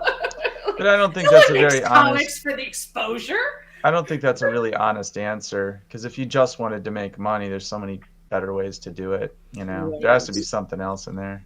No, I think it's more like it's really easy to make, you know, like the 4-panel comics that you see on Instagram. Like there's a lot of pages that do that, and some of them get like they pop off really easily. But I mean, it's different when you're doing like hardcore actual. I mean, I don't want to say actual because that's also comics, but like, you know, putting like some soul into your comics, I feel like that's when you stop making money. People like, I don't. When you start putting your soul in it, that's when you. Well, yes, you know, when you're already, exactly. When we were at funny. Modern Tales, That's a comic. The less fun it is, the more they'll pay you for it. We were at Modern Tales. The way that he presented the archives is he had he would stack them on top of each other, right? So when you would go to a chapter, it would load all the pages stacked on top of each other, right? And so a lot of the comic or Modern Tales artists started planning out their pages so that they look good in the individual today's you know, update. And then they'd also look good in that scroll. So, you know, we'd have these expanded canvases and stuff, and you'd scroll and like you would see just, you know, stuff flow down the page. And you know, that took a lot of time and stuff, and like I don't think anyone noticed. And like we were all excited about it and sharing it with each other. You're talking about like nobody scrolled, like people just like they're like too lazy to scroll or to. Well, okay, so the way that the archives were presented is when you would upload a new page, you had like kind of the main page that people would see for your comic, and then that's where the new one would upload, right? So people would just see the latest upload. But if they're reading through your archives and scrolling backward, and they would go to a chapter, like if you say, you know, chapter 2, and here's all these individual pages in this chapter, it would be presented as this long page with all the pages stacked on top of each other. And so that's why you would have like, you know, panels leading into other panels and like designs of like lines and stuff of like, you know, birds flying or different things, so that as you scrolled, it was like this long page. But the pages also look good when you printed out the book, you know, to like you wouldn't notice it. Yeah, that's a lot of work, you know, to try and satisfy both those considerations. Yes. Yeah, and no one noticed. In Watchmen, shaded it. Yeah. There's like a chapter in Watchmen where he like that entire chapter. It's like Rorschach, so like. He made the entire chapter like mirrored, and like every panel is exactly mirrored to the corresponding page on the other side. So when you're reading it, like you wouldn't realize it, but then like Justin was like, oh yeah, this is the moment, and then he like opens the book and he's like turning the pages and like showing us how every panel like corresponds to the other side, and we were like, oh, like what? And it's a very subtle thing, and it took a lot of work. Yeah, and, obviously. You know, they talk about in Watchmen, because there's one of the graphic novel versions I have has a couple pages in the back where they're talking about the art and the writing of Watchmen. They have like a sample of one of the script pages and stuff. And he was talking about how he feels like he only, Dave Gibbons, the artist, only made like 2 mistakes in the whole book. And one of them is in the first issue, you see a kid reading a comic book and the guy at the newsstand, and it's a different kid than the rest of the series. Right? It's a kid wearing a different hat, and he's he has a different face and stuff than the kid who's reading the pirate comics for the rest of the series. And then there's like one other mistake. Not an important error. Yeah, but that's just it. Is he's like, oh, it was my one mistake, and I'm like, who is going to notice that? Yeah, and it might be a different kid reading it. Who cares if it was a different kid reading it in the first panel anyway? Thanks for spoiling it, Amber. I said pirate comics. Yeah, but more than one kid could have been reading that comic. That kid went off and said, "Oh my, this guy lets you sit and read comics at his stand." So his friend came next week. I like your headcanon. I like where you're going with that. There's always an answer. That was a big thing in 2000 AD when anyone, like, people would write in and spot some like continuity error, and they would always Tharg the Mighty would always have like an explanation like that for it. I don't have a lot Watchmen. Go ahead. Yes, Dale. You talked about Watchmen. Was that required reading for your master's? What are some of the other books and textbooks that are part of this program? Like, did they have you read the books by Scott McCloud? Yes, that was part of it. Scott McCloud, Best American Comics. Best American Comics, the one that Scott McCloud edited. So I think that was 2015, if I'm not mistaken. But there was like a lot of them. Laura Dean, Prince of Cats, so many of them. Aya, I don't know if you know about Aya. Aya, Life in Yop City. It's about like the Côte d'Ivoire, Ivory Coast, life in the Ivory Coast. Really nice. Yeah, it's really good. Oh yes. I think I know. Well, Yes, like Ivory Coast, like Have you Western read Africa. Persepolis? Is that what that is? Yes, I have read Persepolis. Oh no, I haven't read it, but I watched the animated cartoon. Yeah, same here. Yeah, but that wasn't required reading, but yeah, I'm aware of it. Yeah, and then Mouse was also. Yeah. I already read Mouse like a few years ago, but yeah, it was fun to come back to it. Have they shown you any Sergio Aragonés? No, not yet. Okay. We're going to show you some right magazine. now. Just go down to the store after the thing, pick up a Mad magazine, and Sergio does the little drawings in the corners that are brilliant. Don't listen to Amber. Go to Okay. your comic I book was gonna store say. and buy this. Well, hold on. To. Hold on, I'm making you big. Me? Why am I big? Yes. Oh, okay. Okay. Yes, Yeah. definitely.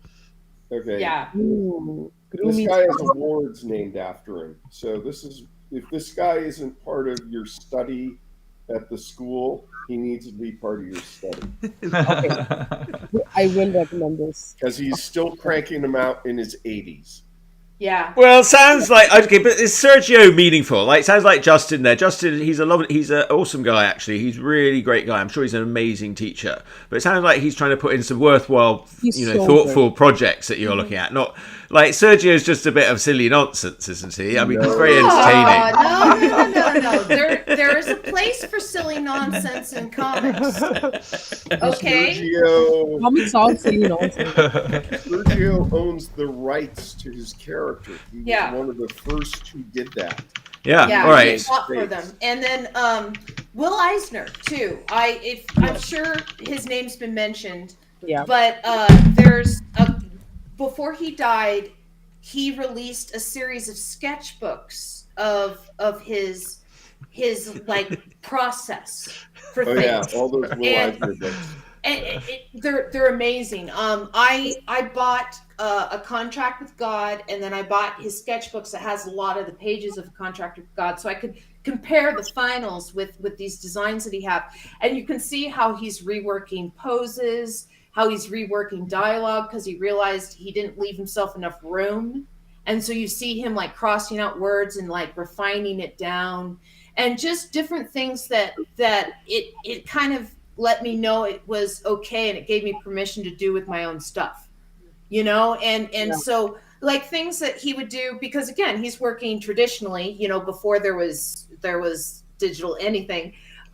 He would actually, if he didn't like a drawing, cut out the page, and then he would put it over another piece of Bristol board, and he taped that to the back, and then he would draw in the new drawing in that square that he had cut out on the piece of Bristol on the back.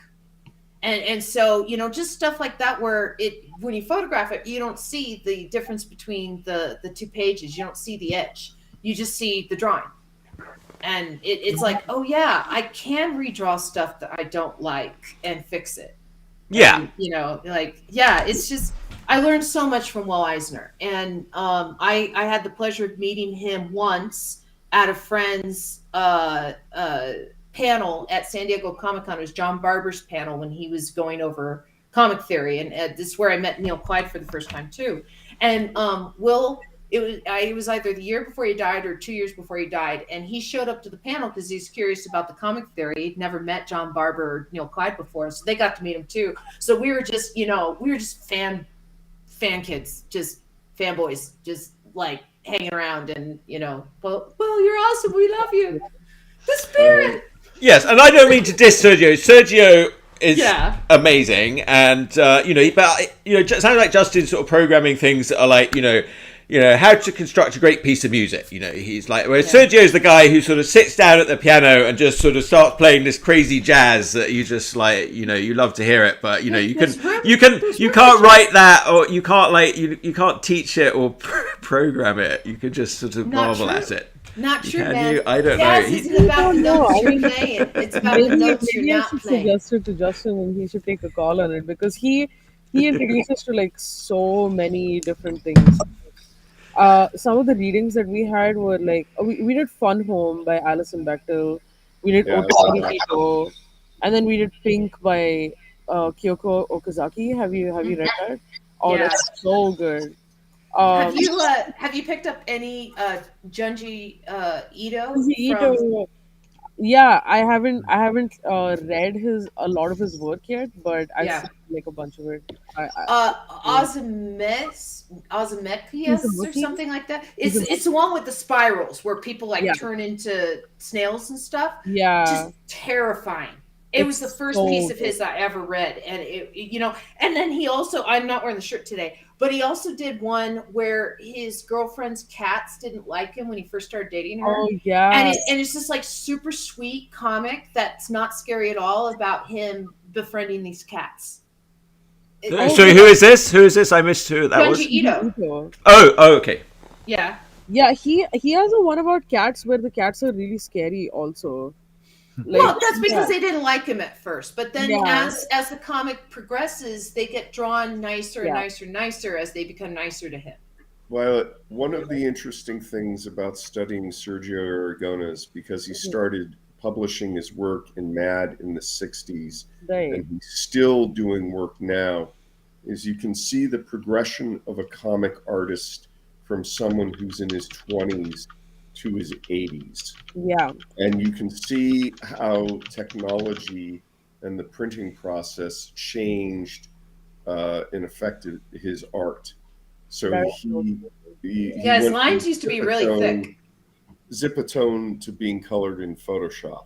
Mm-hmm. Yeah. We also there's also the one I forget the name of the artist, but there was this one comic that was made where it's like a bunch of different characters, and he took a decision at one point to be like, I'm going to age these characters. So every year, like the character like actually grows up like throughout the year. Was it for better or worse the Canadian cartoonist Lynn Johnson about the family? It might have been. I'm not sure. Yeah, that was one of the first comics in newspapers that actually had a progression of time through it. Yeah. Yeah. And Luann followed suit, but it took her longer to grow up. I think. Yeah, well, Peanuts. They also grew up in Peanuts, but only for the first couple of years. They would like come in as babies, and they would grow a little bit, and then they would stop. Gasoline Alley, I think, did that. Now, Gasoline Alley. That's what I was talking about. Yeah. Now, Violet, have you gone to the Cartoon Art Museum in San Francisco? Yes, Okay. that's where our first day was actually. Our Mhm. first Okay. day of school was at the Cartoon Art Museum, and they had a Keith Knight exhibition. All that Oh, shit Keith, was really cool. Yeah. he's awesome. Yeah, Yeah, Andrew puts together really good shows at there. Yeah, he's good people. Oh, speaking of the Cartoon Art Museum, before I forget, let's not forget our friend You're Phil good. Phil Witt. I nearly said Phil Frank. Phil Witt. Phil Witt, cartoonist, member of the National Cartoonist Society. Guy who I met in my social life. He was a friend of a friend, and we were introduced because he was also a cartoonist. He does like gag cartoons. He's got a show that's going to be happening at the Piedmont Art Center. Am I right about that? Oh, I saw that. I saw Yes. that link you sent out. Yes. So they're having an opening on Friday from 6 till 8. I don't know if any of you guys wish to join me, but I'll be On heading Friday. over there. Yes. You know, I would join you, but I'm going to, the cabin in the woods this weekend. Yes. But that sounds like fun. I saw the whatever it was, the promotional piece with the lions guarding the gate. Yes. And I thought that was pretty funny. Yes, no, he's very funny. Yeah, he does some great gags. He was originally a lawyer. I think he sort of retired from being a lawyer and being a cartoonist in his retirement. But similar, my own father also was a lawyer who was like a cartoonist in his spare time. No, my father was a failed artist and became a carpenter. And then when I was little, he's like, "You're gonna be a fine artist," and I'm like, "I like comics." And he's like, "Okay." Okay, I'm not talking about my parents. Yeah. Violet, we talked to you because Chuck brought it up. Mhm. Because you're studying comics in San Francisco, have they brought up Phil Frank at all in his strip Farley? No, not yet. Okay, that would be an interesting one to look at because that was in essence a political cartoon strip that was specifically about San Francisco. Ooh. And mention to your instructors, you're going to have to hit the used bookstores or go online and look up the strip. But Farley was interesting in the history of San Francisco cartooning.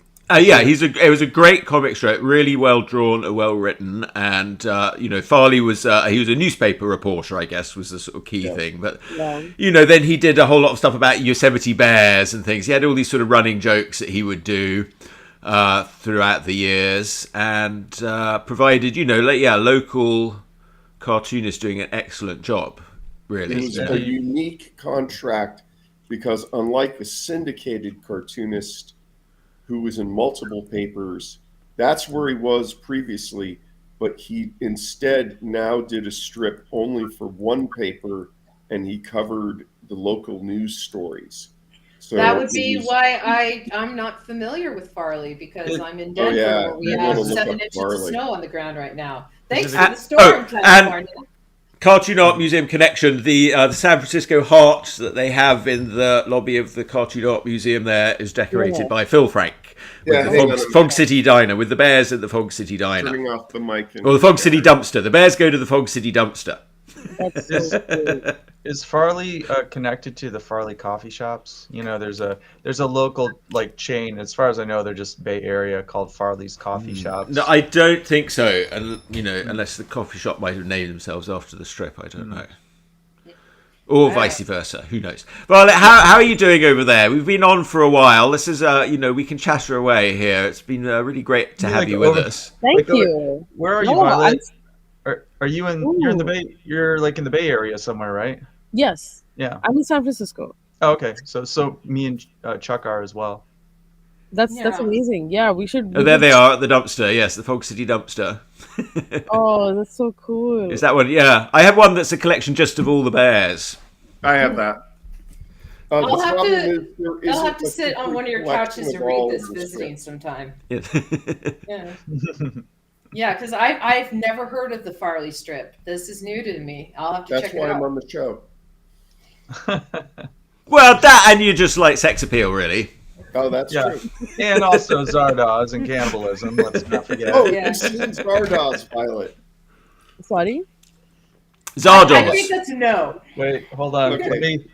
No. Zardoz is a movie by the director John Borman, starring actor Sean Connery. It was made in '75. It's Oh set wow. in the year Picture of him in 2293. the red Ooh. bathing suit. Yeah, he's Yeah. famous for wearing. Sean Keeney was Sean Connery was Sean Connery was going around in a mankini. Yeah. And it's featured. Dale thinks that this movie contains this mysteries of the universe are sort of wrapped up in this. It's beautiful. Other people see it and they're like, "What the hell was that?" Yeah. on. Yeah. What the hell was that category? Yeah, you know, I There are was running surprised. jokes in this show. So this show, we have to talk about Peanuts, we have to talk about Zardoz, and we have to talk about cannibalism. So if the yes. show's coming to the end, we have to talk about those subjects. Dale's got a theory that all movies are trying to subliminally convert us all, or get us used to the idea of cannibalism. And I have to say, I watched the movie The Menu this week, and I had to say it does seem like he might have some. That movie was so good. I loved it. It was Are there very eating funny. people in that Well, no, but by the end of the movie, they're all dressed up as s'mores. Yeah. That All dressed Why up was, as it was a big s'mores. marshmallow fest. Is there, Yes. if you could draw like any cartoonist that you've seen, who do you really, who impresses you? Who would you really like to be like? Oh my god. I don't know. There's so many out there who are like so great. Well, off the top of your head.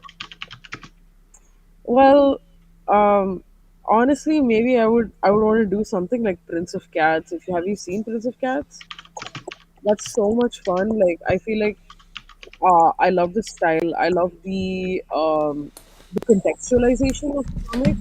Like that's something that I'm really interested in. Like what you're talking about, how Phil Frank's comic like is like it's set in San Francisco.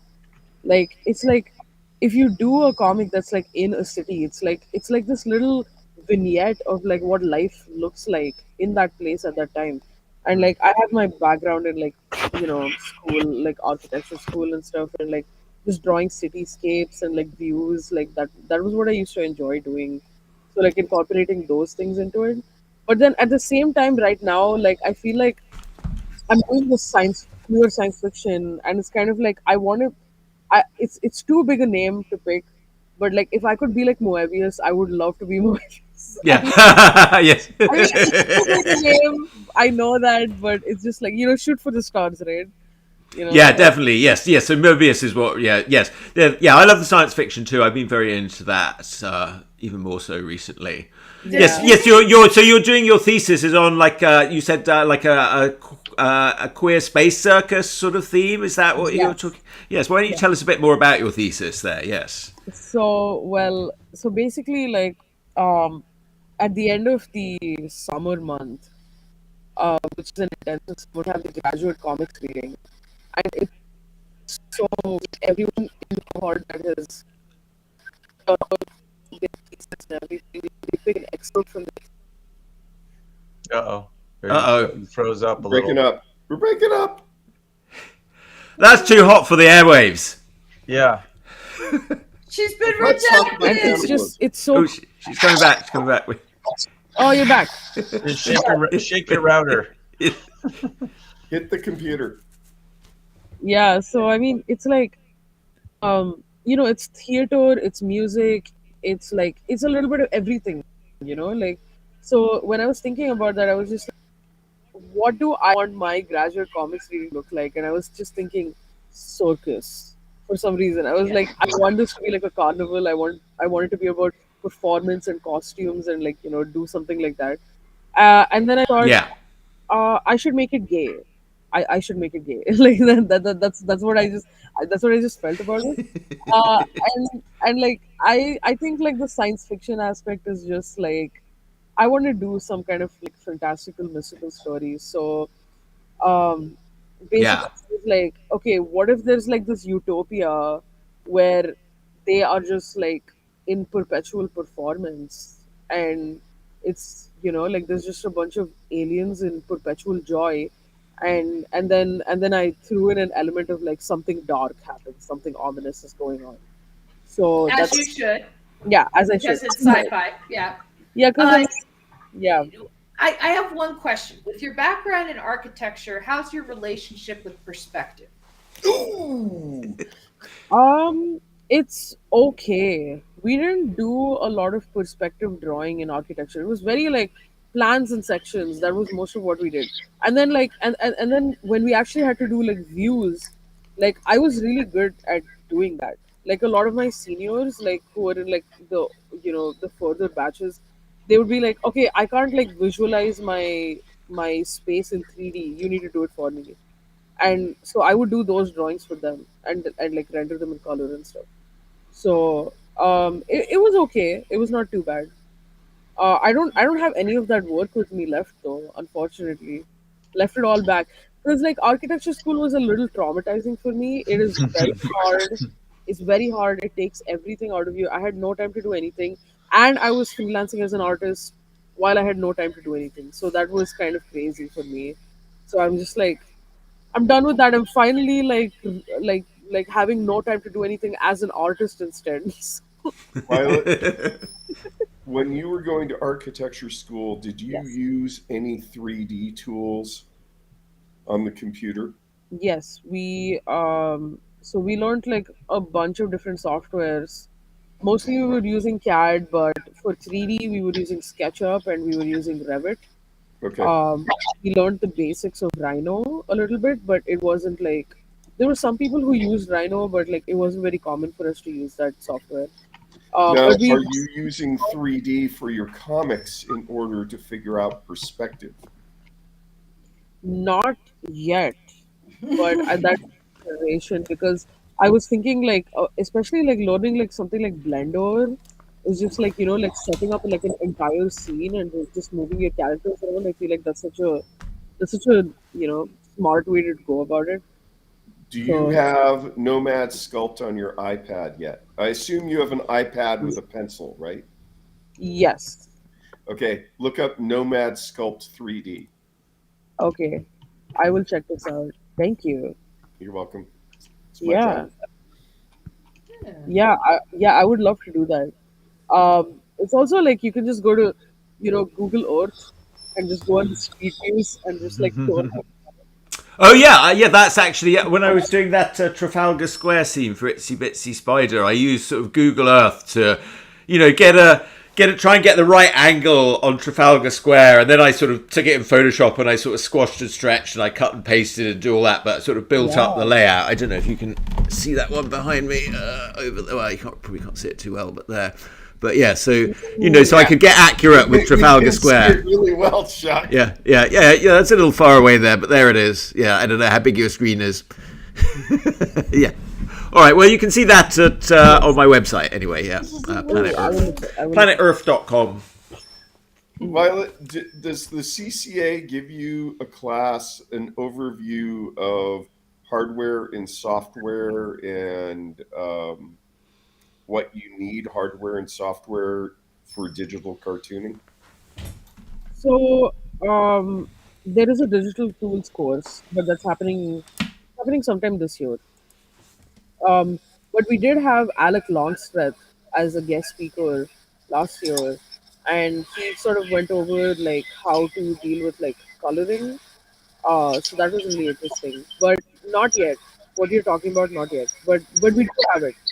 It's called Digital Tools, and it's taken by is that I'm not sure what his full name is, but yeah, he's really cool. Okay. Yeah. Been your most challenging class in your master's program? Um, all of them are really fun. Uh, there's two things that are kind of challenging. One of them is like so there's like a big emphasis on the Linda Barry style. Are you guys familiar with it? Yeah, Linda Barry. Yes. Yeah. Oh, okay. Yeah. Yeah, So yeah, and a lot of those are like sort of like drawing from like memory and like putting it into your and like I don't really do like memoir related stuff at all. That is not my thing. So like a lot of the time it was just kind of hard for me to like put that stuff out there because they'd be like, talk about your life, and I'm like, I don't want to do that. So Yeah. that was kind of like hard for me, and I also felt like it was like, oh, okay, I mean, like this, you know, when you're in a rut and you really need to get like an idea out there, it's very helpful. But apart from that, like actually like editing your comics, actually like going back to it and being like, okay, how do I rework this? That's something that I find like kind of hard to do generally. But apart from that, like it was mostly meeting deadlines. That's what's hard. All the Hmm. comics are super fun. Like, My program head of my comic program would have hated Linda Blair. She hated autobiographical comics. oh my Oh, god, really? Yeah. Oh why? yeah. She was like, everybody does autobiographical comics. You have to do something else. Wait, are you guys talking about? I guess it's like Ernie Pook's Comique. It's something I used to read in the '90s. Is that who you're talking about? This? No. Her name's This? Linda Berry. Yeah, She yeah, does. Yeah. yeah. Didn't she do Yeah, like Ernie Pook's Comique back in like the '90s? Like Sounds maybe, yeah. I'm looking at. So this is something I actually used to read in Tucson in the '90s. It was pretty Yeah. funny. I remember that. That's ringing a bell. Was that her? Yeah, maybe. Yeah, Yeah. but like, yeah, I she, don't I know. mean, I see some of her stuff like, is Oh, it is by creating Linda Berry. comics contagious? You well, know? bringing it back to Sergio again. Sergio's all about, it's about the story. You know, what's the most efficient way to tell the story? And, you know, Linda Barry is very effectively telling a story. You know, so there are different ways of doing it and different ways of drawing and going about it. But, you know, at the core, you're trying to tell a story. she has a very unique style, Yeah. and also she has tackled subjects like her aging parents that are unique to comics. The same way Fun Home, I forget the name of the artist. Alison Alan Bechdel. Bechtel. Yeah. Violet, are Yeah. you familiar with Zippy the Pinhead comic strip? Oh, I think I've heard about it, but like I'm not totally familiar with it. Okay, I was wondering because that's part of the underground scene.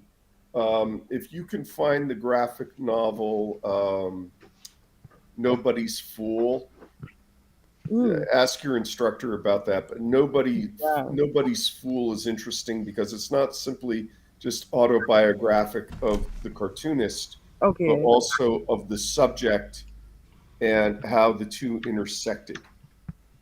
Wow. The life and times of Schlitzie the Pinhead. Yeah, read that; it'll make you cry. Oh wow. I would love to. I'm gonna check it out. Yeah, there's a So many comics to read. I don't know. I Yeah, feel like I should we recommend took the some comics course. to you guys. you know, if you haven't yet, get a library card. They I a do have lot of libraries have really been expanding their graphic novel collections. Yeah, and San Francisco Library is great. You could just order it and, great. you know, Yeah. they'll put you on the list and, you know, you'll get it. Yeah. Yeah. Yeah, I So already get a have a library card card. there. Sometimes I sit and work there. It's really nice. They Yeah, have I was doing a lot of graphic novels through San Francisco Library at one point. I sort of yeah. haven't done so many lately, but yeah. Oh, I found the wiki page for this. I was looking for it because I thought maybe I was crazy, but it turns out I'm not. Good. Good Yeah, for you. it's unique. Yeah. It's unique. Yeah, it's Yeah, this yeah. one right. It's this one that I put in the chat. So that's what I used to read Ernie in the Pook. the 90s. There were only a few. There's a little art rag, and so I used to read what they had because I wasn't really interested in what was going on in the bigger, you know, paper. I guess it's Tucson. I don't know, whatever Tucson's big paper is. Oh, that is Linda Berry. Yeah. But there was Tucson Times, yeah. So I only read the stuff that came out in like their weekly. Tucson Tribune. And it was like Matt, the red meat guy, and Linda Berry, I guess, Yeah. and some other stuff. Oh, the Matt Groening stuff is. Oh, Life in Hell. Yeah, with the Shriners. Is that the one? The Yeah, rabbit with yeah. the one ear. Life in Yeah. Yeah. Actually, quite a Lucky good bastard. assortment of stuff they had at the time.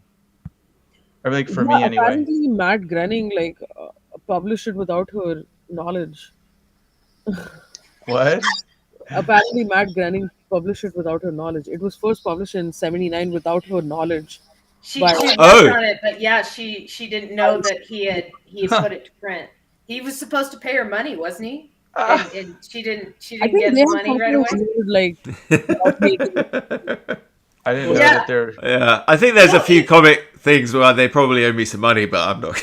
Well, I wasn't think really this- expecting it. I think in this Well, you particular talked about- case, he was supposed to pay her like payments, right? And so he ran out of money because he's an artist too, and so he just didn't pay her, and then he published it anyway, and she was pissed at him because she's like, no, you owe me this much money before publication. That's And- good. She should be happy because like now he's very rich, so you can say, well, you owe me money. Well, I think they went to court over it. I think Really? I think Yeah, they well, she went to wanted more court over money, it yeah. before the Yeah. Simpsons, long before that, and everything like that. You Yeah. know, when he couldn't afford it, and you think he would have you think he would have learned his lesson before the Simpsons because he didn't copyright the Simpsons when it got big, and so remember everybody. Oh, I heard Simpsons it different. Shirts and Yeah, no, I heard that he did The Simpsons for Fox because he didn't want to give them Life in Hell, and so he said, "I'll make you something else that you can own." But he didn't copyright it, and Because I thought he did it for them. I thought they had the copyright on it. No, they didn't have the copyright at first. No one copyrighted it for like the first season of The Simpsons. That's why all this bootleg merchandise came out, is because there's no copyright on it. He had to go and like do it the expensive way to like prove that he had created this before people were making T-shirts and stuff, so that he could send cease and desist letters, because they weren't in violation of copyright when they were first making like the T-shirts that do the Bartman and stuff like that. He had to do that. I thought. Okay, well, I don't know. I don't really know. So yeah, okay. I will hyperlink it. All right. Yeah. No, I'll trust you. You're as reliable as the internet.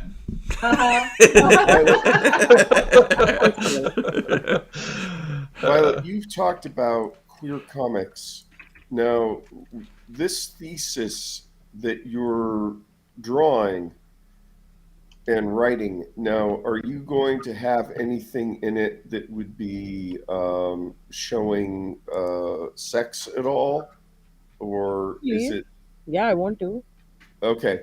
Now, are you familiar? Has the school talked about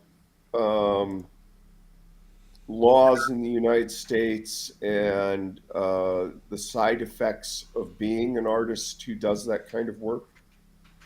Oh man. That's a big question to say. Yeah, I got to think about that, I guess. Yeah, no, I mean, what is it? Can you tell me about it? Okay. Well, Violet, the reason I asked this is I know that, like recently there was a really important poster that was made for like this big publication, and there was a trans comic artist who had done like art for it, and it was representing a bunch of trans characters or like trans people, and they were against putting tits. Like they were like, no, you can't have breasts on the comic, and it's just like, what, like how, that makes no sense. okay. Yeah, so I know that there are things like that. Okay, it's just something you may want to bring up with your instructors. Yeah, it's interesting. Dale's advice. I've done some like more erotic cartoons and stuff, which I haven't published, and I won't, or I'll save them for one day, but maybe. But because I'm doing a lot of work in children's market and stuff like that, and different things, so I just sort of refrain from putting that stuff out there. My one bit of advice is, if you want to do straight porn, don't put your real name on it. I paid for tuition by drawing for Eros, and so I didn't put my real name on it, and it saved kind of my so I can do children's stuff, without it being the same name. And so we're not in Italy. You can't put your real name on it and have people go, "Oh, you're still a wonderful comic artist," because you'll be pigeonholed in porn. Oh So my don't God. do that. Yeah, put And have a naughty name. you have to understand that I forget the name of the case. There was a gentleman who was an avid manga collector. Mm-hmm. And this is in the United States, and he collected stuff that he never even bothered to open and read. And Yeah, it was this came the out- tentacle porn stuff? case? came out that some of the drawings were to be interpreted as bestiality and underage children. So the case came up whether or not he was in possession of a type of pornography that was illegal. And this is in the United States. Now, the question is a drawing the equivalent of a photograph? He ran out of money, so he took a negotiated guilty plea. But if you're, I'm not saying you are drawing anything bad. I've met a lot of erotic artists. Yeah. But it's just, Yeah. in this day and age, you have Something to to be be careful of the subject matter. Yeah. And I would talk to your instructor. Yeah. So if you're thinking about tentacle porn, maybe don't think about it. Well, just think about like using a pen name and stuff like that, or whatever, or if you then want to do children's work, use a pen name when you start doing that. You know, we're all artists. We really shouldn't be paying attention to that Kind of anyway. last subject. I got 2 links about the bootleg T-shirts and stuff history for The Simpsons. If you're curious, like copyright your stuff, because like Matt Groening basically had to go to court to fight all these companies that were just printing, you know, millions of T-shirts of Simpsons merchandise, and they're like, "There's no copyright. We're in violation of," and they were right. Like he tried to bring him to court, and his cease and desist was thrown out of court because he didn't have a copyright. He had to get the copyright and then take him back to court. Right, and it's relatively cheap. It's $65 to register a copyright now, but at least with comics, you can just send them all in a big fat book and do it all in one go. So it's not hard. Yeah. Yeah, but for this, he had to do it on each individual character and like, you know, the house and like. Well, okay. There's some funny things because there is no copyright really on like a drawing of a character. There's a trademark protection over like a logo or something that you register as a trademark. That's very expensive. You want to register all your characters as trademarks. You know, each one of those is like, you know, that's sort of $350. The trademark is different from a copyright, and you have some immediate copyright protection just because you drew it. But really, you know, if you're going to get into a legal fight over it, you really want to have registered it. Yeah, that's what Ken had to do when he fought Archie on the Sonic the Hedgehog universe, and he won. Yeah, so you register. Then at the end of the day, because there'll be all this arguing. At the end of the day, you've got a piece of paper from the government that says, "Yeah, you know, you did this," and that sort of trumps everything. Yeah, and I hope that the law stays on the side of the artist, and you know, because like you know that guy that made the AI kids book, and he's like, "I did this in a weekend." You know, and he had like GPT write it, and then he had Midjourney do all the art for it, and you know, and he comes out, and he did it in a weekend, and he's like, "This was so easy, I'm going to make so much money," and then he doesn't understand the backlash from, you know, people who've been working in the children's industry forever, and then he got upset because he tried to copyright his book, and the copyright artist said that AI art. Yeah, the agency said no. Yeah, they decided no based on precedents. They said something created by a machine can't do it. Doesn't belong to anybody. And so then he tried to complain about like, I should be able to copyright this. I did the work, and it's like, no, you didn't. No, the programmers did. Most about that is and the artists. News agencies like Boing Boing would report that story, so I would ask them, well, this can't be copywritten. You're reviewing this book. Why don't you just post all the pages for this? Because it's not copywritten. Pretty much. And they don't answer me. No, they don't. No, because they're like, oh, we don't want to get in trouble. What is printing someone's stuff? It's not someone's stuff. It's a computer. What is Boing Boing up to these days? I knew one of the founders. I don't know if he's still there, but he was at my kid's school. I just see it on Facebook anymore. I used to go look for it. It's clickbait articles. Yeah, that's what Boing Boing does now. Yeah, and they're starting to use a lot of AI art. They had an article that they got in trouble with last week about how actresses that still look good, and the oldest actress in the article was 35. That sounds about right. You know, and it's like you mean actresses that just look good, not still look good, but they're comparing them to like when they're 18. Yeah. You know, like Emma Watson was one of them, and it's like she's not old, and so Emma. yeah, so people are complaining because Yeah. women aren't That's a allowed to very- age in Hollywood. That's a Yeah, very button they pushing. know who their audience is. That's Yeah. a very male audience. And I think they're really pushing buttons with that stuff, and they probably know it. You know. Yeah. Yeah. all right, yeah, Controversy. This is Rough great. topic. Look, we've been going for 2 hours now. Violet's probably had quite enough of us all at this point, but Oh, yeah. Violet's I'm having so much fun. I'm Oh, so good. glad here, honestly. Thank yeah, you. well, it's been really awesome having you on, and yeah, thank you for. We should put links Yeah, in thank the you. chat for Okay. her site. Yes, and but if you Yeah. log in with your admin privileges, you will be able to do. You'll be able to post into the comments. You'll be able to do all these things I that have you keep logged in with requesting. admin privileges, and it says that I am not in. It says live streaming not enabled. You know. All right, with that, we'll have a little. We'll end the show and we'll have a little try and figure this out stuff. Sorry. So I think we're going to say goodbye now. So, 'cause- I So- I wanted to like show you Oh, some yes. arts though. oh yeah, please. Oh yeah, sorry. Yes.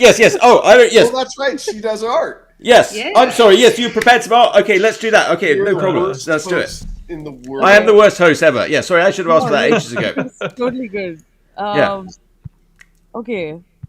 So I think you have to share can screen. you I- share my? Can Yeah, you see- Chris, can you, if you do share Yeah, screen, yeah, hold on. and then Chris should be able to bring it up. There we There you go. You don't deserve guests, really. We Oh, really this is don't. so cool. Yeah, Violet, I totally want to ask you about these album covers because I'm a musician. But the Oh, yeah, okay. I got rolled by the conversation. Yeah, sorry. All right, I just thought we'd be going on for so long, but I'm happy to keep going. Yeah. Yeah, we can talk about that as well. Yeah. Anyway, This but show is determined by the length of our bladders. yeah, pretty much. That makes sense. But yeah, please show us. This is my thesis. Can you guys see it? Yeah, Yeah. we see your screen. Yeah. Can you open them up? Oh. What? I think it's not on the window. It's on your. We can see Why- your desktop, but why we does it can't not see work? anything but small icons. Why does Is it not it- do that? Is Let it me- possible to share? Sometimes when you share, you have to pick like a window as Yeah, opposed I have to or an do this. application. You probably want the whole This. desktop. Oh, okay, there we go. Let me Does bring that it. work? Let me bring that in.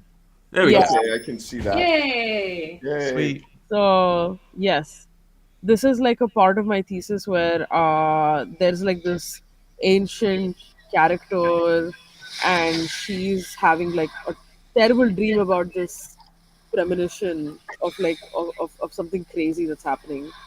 So yeah, I mean this is kind of what my thesis looks like right now. I try to do a lot of like weird panel compositions. That's something that I'm kind of obsessed with to a fault.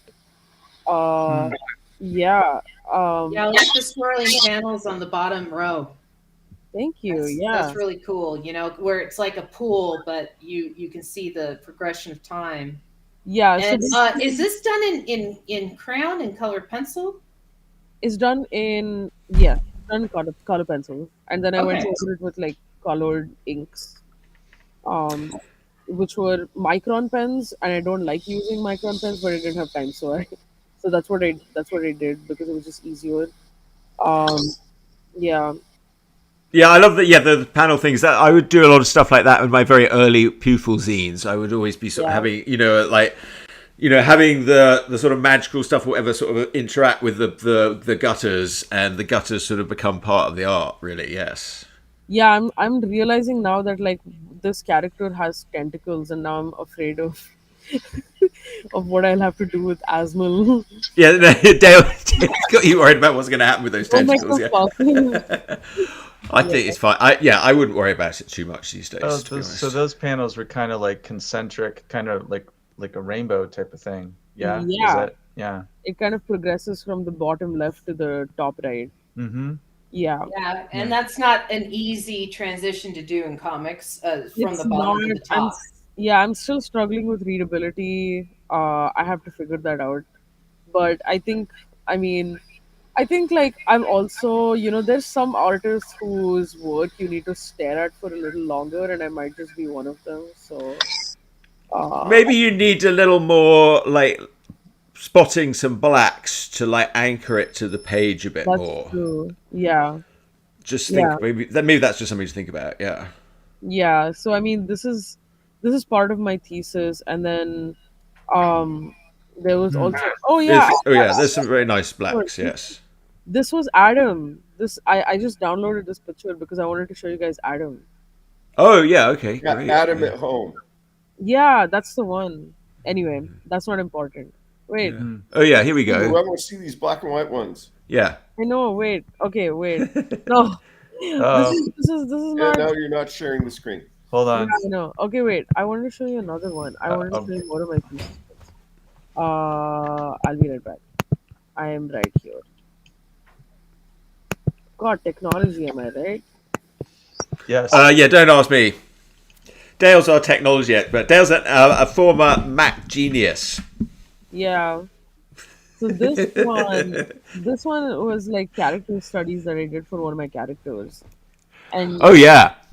it's like a jellyfish ballerina. Oh, I want to draw this character. I love it. Yeah, Oh, that's great. A jellyfish ballerina. I love it. thank you. That's good. Yeah, and he has like this big like vagina thing on his Yeah. body. Yeah, I noticed that. I don't know if that's like against something, but like I hope it's not. You can just say it's There's something no else. rules. There's no gods in That- comics. Go, I go read ahead, it that Glenn. way. Yeah. I read it that way, but Oh, yeah, here we probably go. explain it away. Yeah, This one has- actually- Are there like testicles on one of those? yeah, I mean something like that. I had like different ideas. Something like that. Yes. I just wanted to put some tentacles and penises and I don't know, man. Like let me draw what I want to draw. This one has Yeah. Yes. a tiny little penis on it. Yeah, Americans are hung up about nudity. Don't let it bother you. It's our puritanical background. Yeah, I mean, I guess as long as I don't draw them like super phallic, I don't know. Yeah, I think. Yeah, you're all right. I think it depends what you're I going to mean, do. I'm a fan of artists just doing what's in their subconscious. I'm really against censorship and big fan of the First Amendment. And I just feel like Yeah. if you can't do it in art, where can you do it? Do you I know? like this guy's jacket, by the way. Thank you. Yeah, that's nice. Oh yeah, it's awesome. Star Do you know Trek. Michael Manning, who did like the Spider Garden? He was like an erotic artist, sort of black and white, and would do like all these sort of strange hermaphrodite characters. Yeah, definitely look up Michael Manning, the Spider Garden. Okay, I definitely will. That sounds amazing. Yes. Demanding. Yeah. Yeah. So wait, there's more. There's always more. How do I? Yeah, this was something that I did recently. Um, this was a. Can you see this? Yes. Yeah, yes. yeah. Yeah, that's great. It's I like that a lot. comic about the Cecropia hyalophora, which is the largest moth that's native to North America. So I just got, I saw like a TikTok actually, where there was someone who's like obsessed with like caterpillars, and they were talking about like the different instars, and like so the left side, the left wing is all about. From the left wing from top to bottom is like the life cycle, the actual life cycle of the moth, and then on the right side I just did like a science fiction reinterpretation of all of these instars. That's fantastic. I love it. I love it. And that's something you could put in a children's illustration portfolio if you were like looking for that sort of work. Yeah. Oh yeah, I would definitely do something like that. Yeah, like sort of like educational comics, but like Yeah. Oh yeah, I did. I've done that a lot. For like that was sort of really when I went full time. Well, one of my first jobs was doing sort of language teaching books and things like that. And then when I went sort of full time as illustrator, I sort of went after that work again. And my agent in the UK, yeah, I was doing that a lot. I'm not doing it quite so much right now, but there's always work doing that stuff. Yeah. yeah, and I feel like even my art style is, it's not very cutesy, but I feel like kids still like stuff like this. Like they like This would be perfect. It would be great. Yeah. yeah. I mean, I like it because it's like, I mean, I just think it's funny because it's like the life cycle is like in these panels on the sections of the moth's wings, Yeah. Yes. which for whatever reason I like. Yeah. Well, that's the sort of layout they would love. Yeah. Yeah. This is something that I would expect to see in the nib. Oh yeah. The nibble. Yeah, and they always accept submissions. The NIB Oh, is really good about giving a platform to new emerging artists. Here I come, Nib. yeah. Send them your cat drawings. Yeah, I'll send my cat drawings. Yeah, they don't buy everything, so Oh. you have to make the comic Okay. first. Yeah, But so prepare yourself, Chris. Yeah, they may Yeah. not accept your cat They have drawings. Yeah, but- they have a market for info. They want info comics, and they want subjects that are current. mhm. right. Yeah, Mm.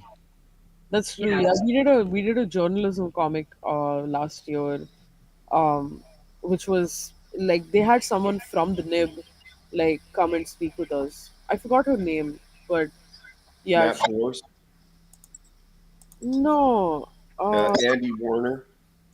no, it's not Andy Warner. Andy Warner is actually taking a class for me this semester. Um, Nice. yeah, it's about minority representation in comics.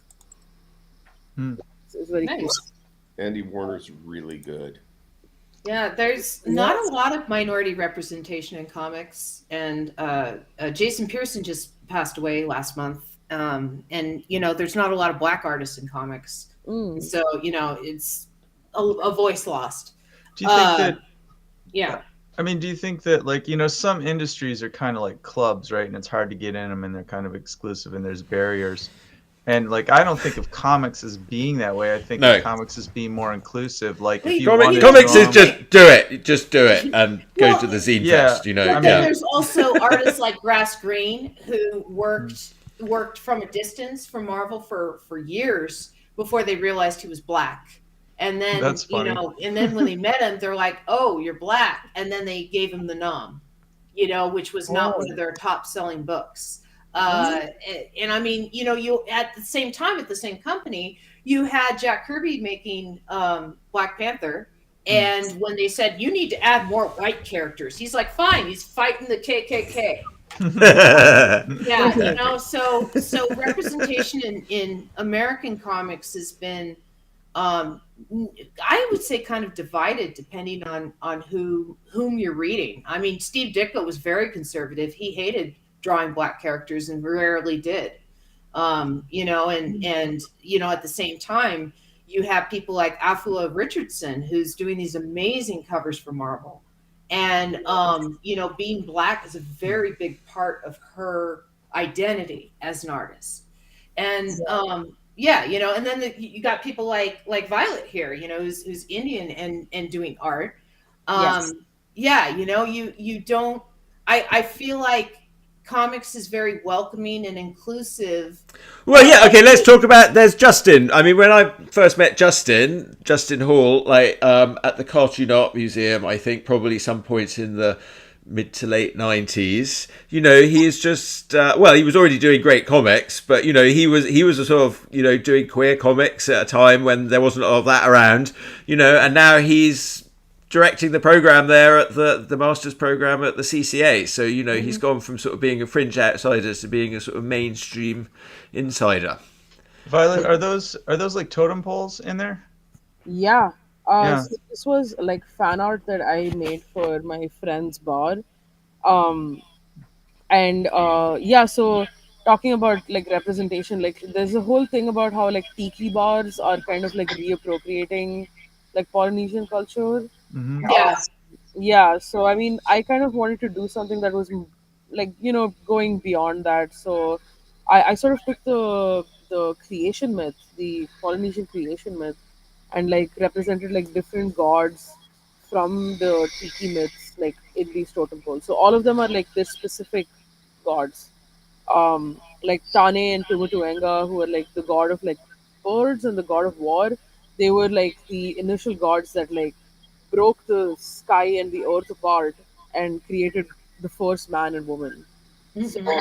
yeah, and this is the first man and woman below them, and then below that I put in like the like these mythical creatures from Polynesian myths. So The yeah, and alligator on top of the stingray. yeah, the alligator and the stingray were like just they're just like hugging each other.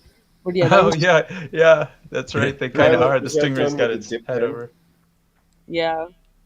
So yeah, this was something. This is something that I kind of want to get into. Like doing posters and stuff for like bars, and yeah, companies like that.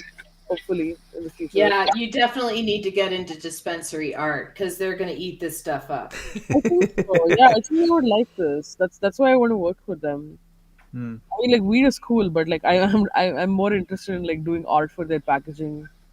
No, So no, weed has money, and money goes into your pocket for saying, "Here's cool art," so that you can advertise your weed. You give me money, and yeah, everyone wins. My, People go, "Oh, look at this cool art on this weed package," and you go, "I designed that cool art," and you have money in your pocket, and they exactly. get cool art.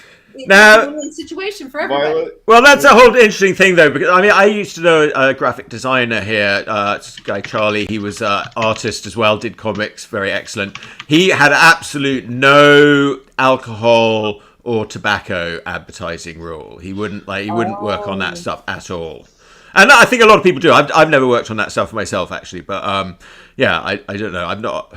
Yeah, it's interesting. I've done a couple of weed advertisements. My coloring book that I had come out last year, mm, I did a lot of flowers and this nouveau stuff, and I had two commissions come out of that where people were like, "Yeah, can you do that but with weed?" And it's like, okay, I will do that. And so, I pulled up some pictures of some strains and drew those instead of the flowers and naked women, in nouveau styles. And oh Yeah. yeah. yeah, Yeah. so I had a couple commissions come out of it, and one of them, the guy bought the full rights to. He paid me a good price for it, and then he colored it and turned it into posters. And so, I'm fine with that because again, he paid me completely for the drawing. first, Violet, this page is wonderful. Thank you so much. And can I make some suggestions? Yes, please. Okay, first of all, look up the artist Hunt Emerson, Okay.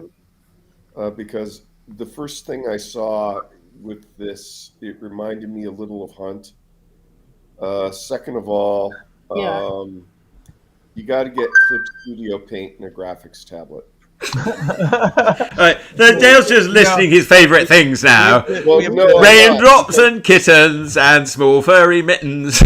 No, These but are a few of my Amber can favourite back me up things. on this. tablets and Clip You're Studio. going to be doing a lot of black and white. You want to work in vector layers. Right. Yes. Did you Should we do finally the watch that disclaimer? video on the vector It layers, was Dale? I this. sent you. No, We got to do the disclaimer. Dale doesn't get any money from sales of the things he's saying you should buy. Ah. I, Or does he? Yeah, he might. Actually. There's a disclaimer to that disclaimer. He might. All right. Well, we are at 12:18 my time for you guys. Yes. It would be 11:18. Yeah, this- ladies at home, I gotta get off. Yeah. All right, Amber. Thanks, Amber. Yeah. You can disappear. That's fine. We'll see you next time. Thank Bye, you, Amber. Amber. Bye. Thank you, Amber. Nice to meet you. Oh, thank God she's gone. I No.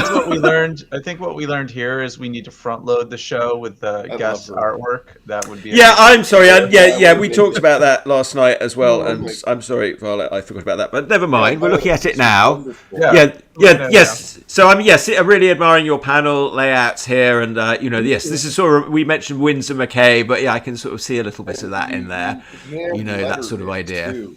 Oh my Yeah, this was God. completely done traditionally, except for the backgrounds, like the main spot blacks and the stars and stuff were done digitally, but everything else was like on a physical page, Okay, and inked physically. I mean, traditionally, yeah. they're beautiful. Thank you. Um, This was actually they're giving me hell about suggesting Clip Studio Paint and a graphics tablet, but the thing Yeah. is, if you're going to do black and white like this, yeah. you may want to look at vector over raster to reduce the file size, and Okay. you're going to kill your freaking hand if you're doing anything digital with a mouse. I know. Yeah. Yeah, yes. Well, yeah, diversity in materials helps out. I mean, like using a tablet did my hand in when I had a little tablet. That actually did my hand in more, even though it was easier. But then I sort of got to a larger tablet. You know, How really, you large need is a. the tablet now, Chuck? Well, now I have a massive Cintiq that I draw straight on, and that's really best. But that's several $1,000s for one of those. So that's like Mm. that's a big piece of kit that I didn't. I couldn't really afford that for a long time. Oh, go back. I don't want to miss the black and white one. Yeah, I wanted to show this to Amber, but I had done Oh. also a naked girl and Oh.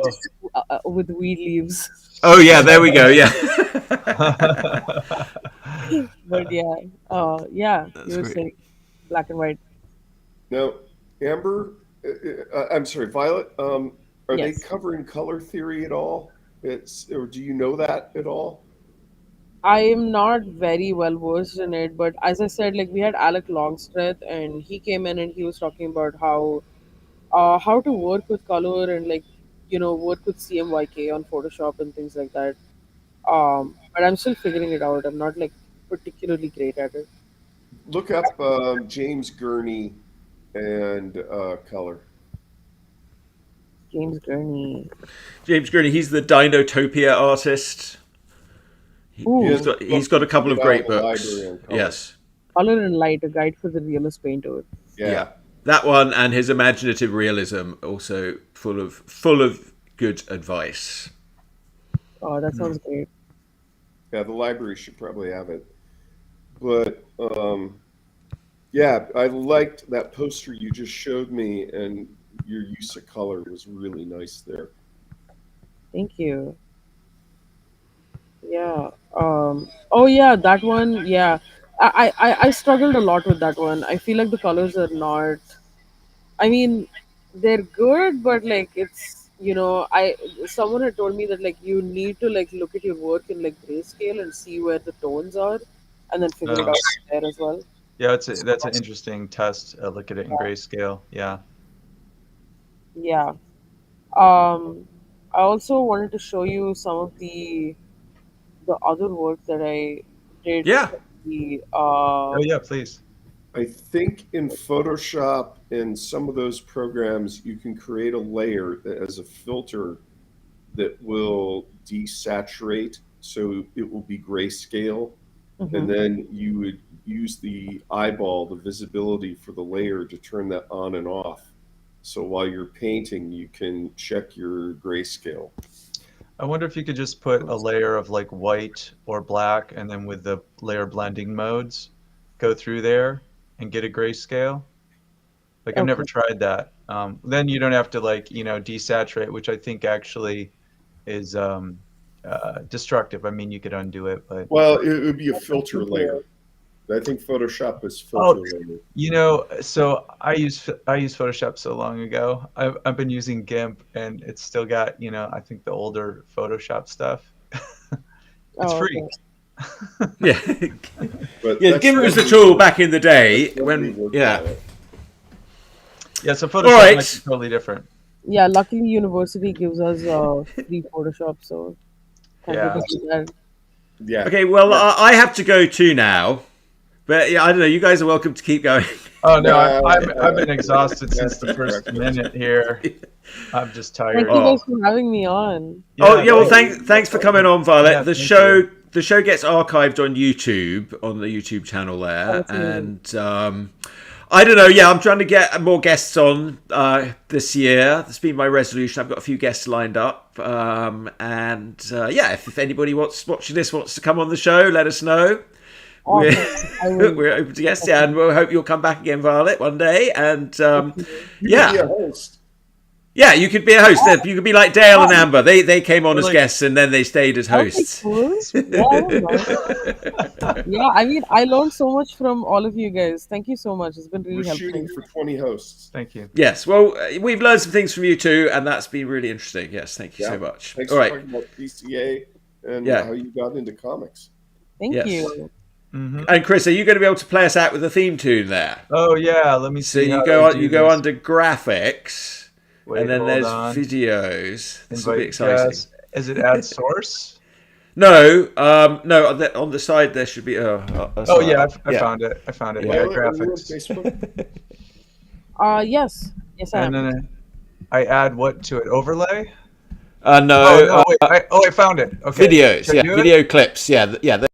Here's a theme song for Chuck Whelan Showy. He asked me to write one, but I stole from David Bowie. Here's a theme song. Chuck Whelan is the best. We have lots of hosts, but we're running out of gas. Will you be our guest on? Will you be our guest on? Be on the Chuck Whelan Show. Whoa, whoa, whoa, whoa, whoa, whoa, whoa, whoa, whoa, whoa. If you're gonna have a show, you got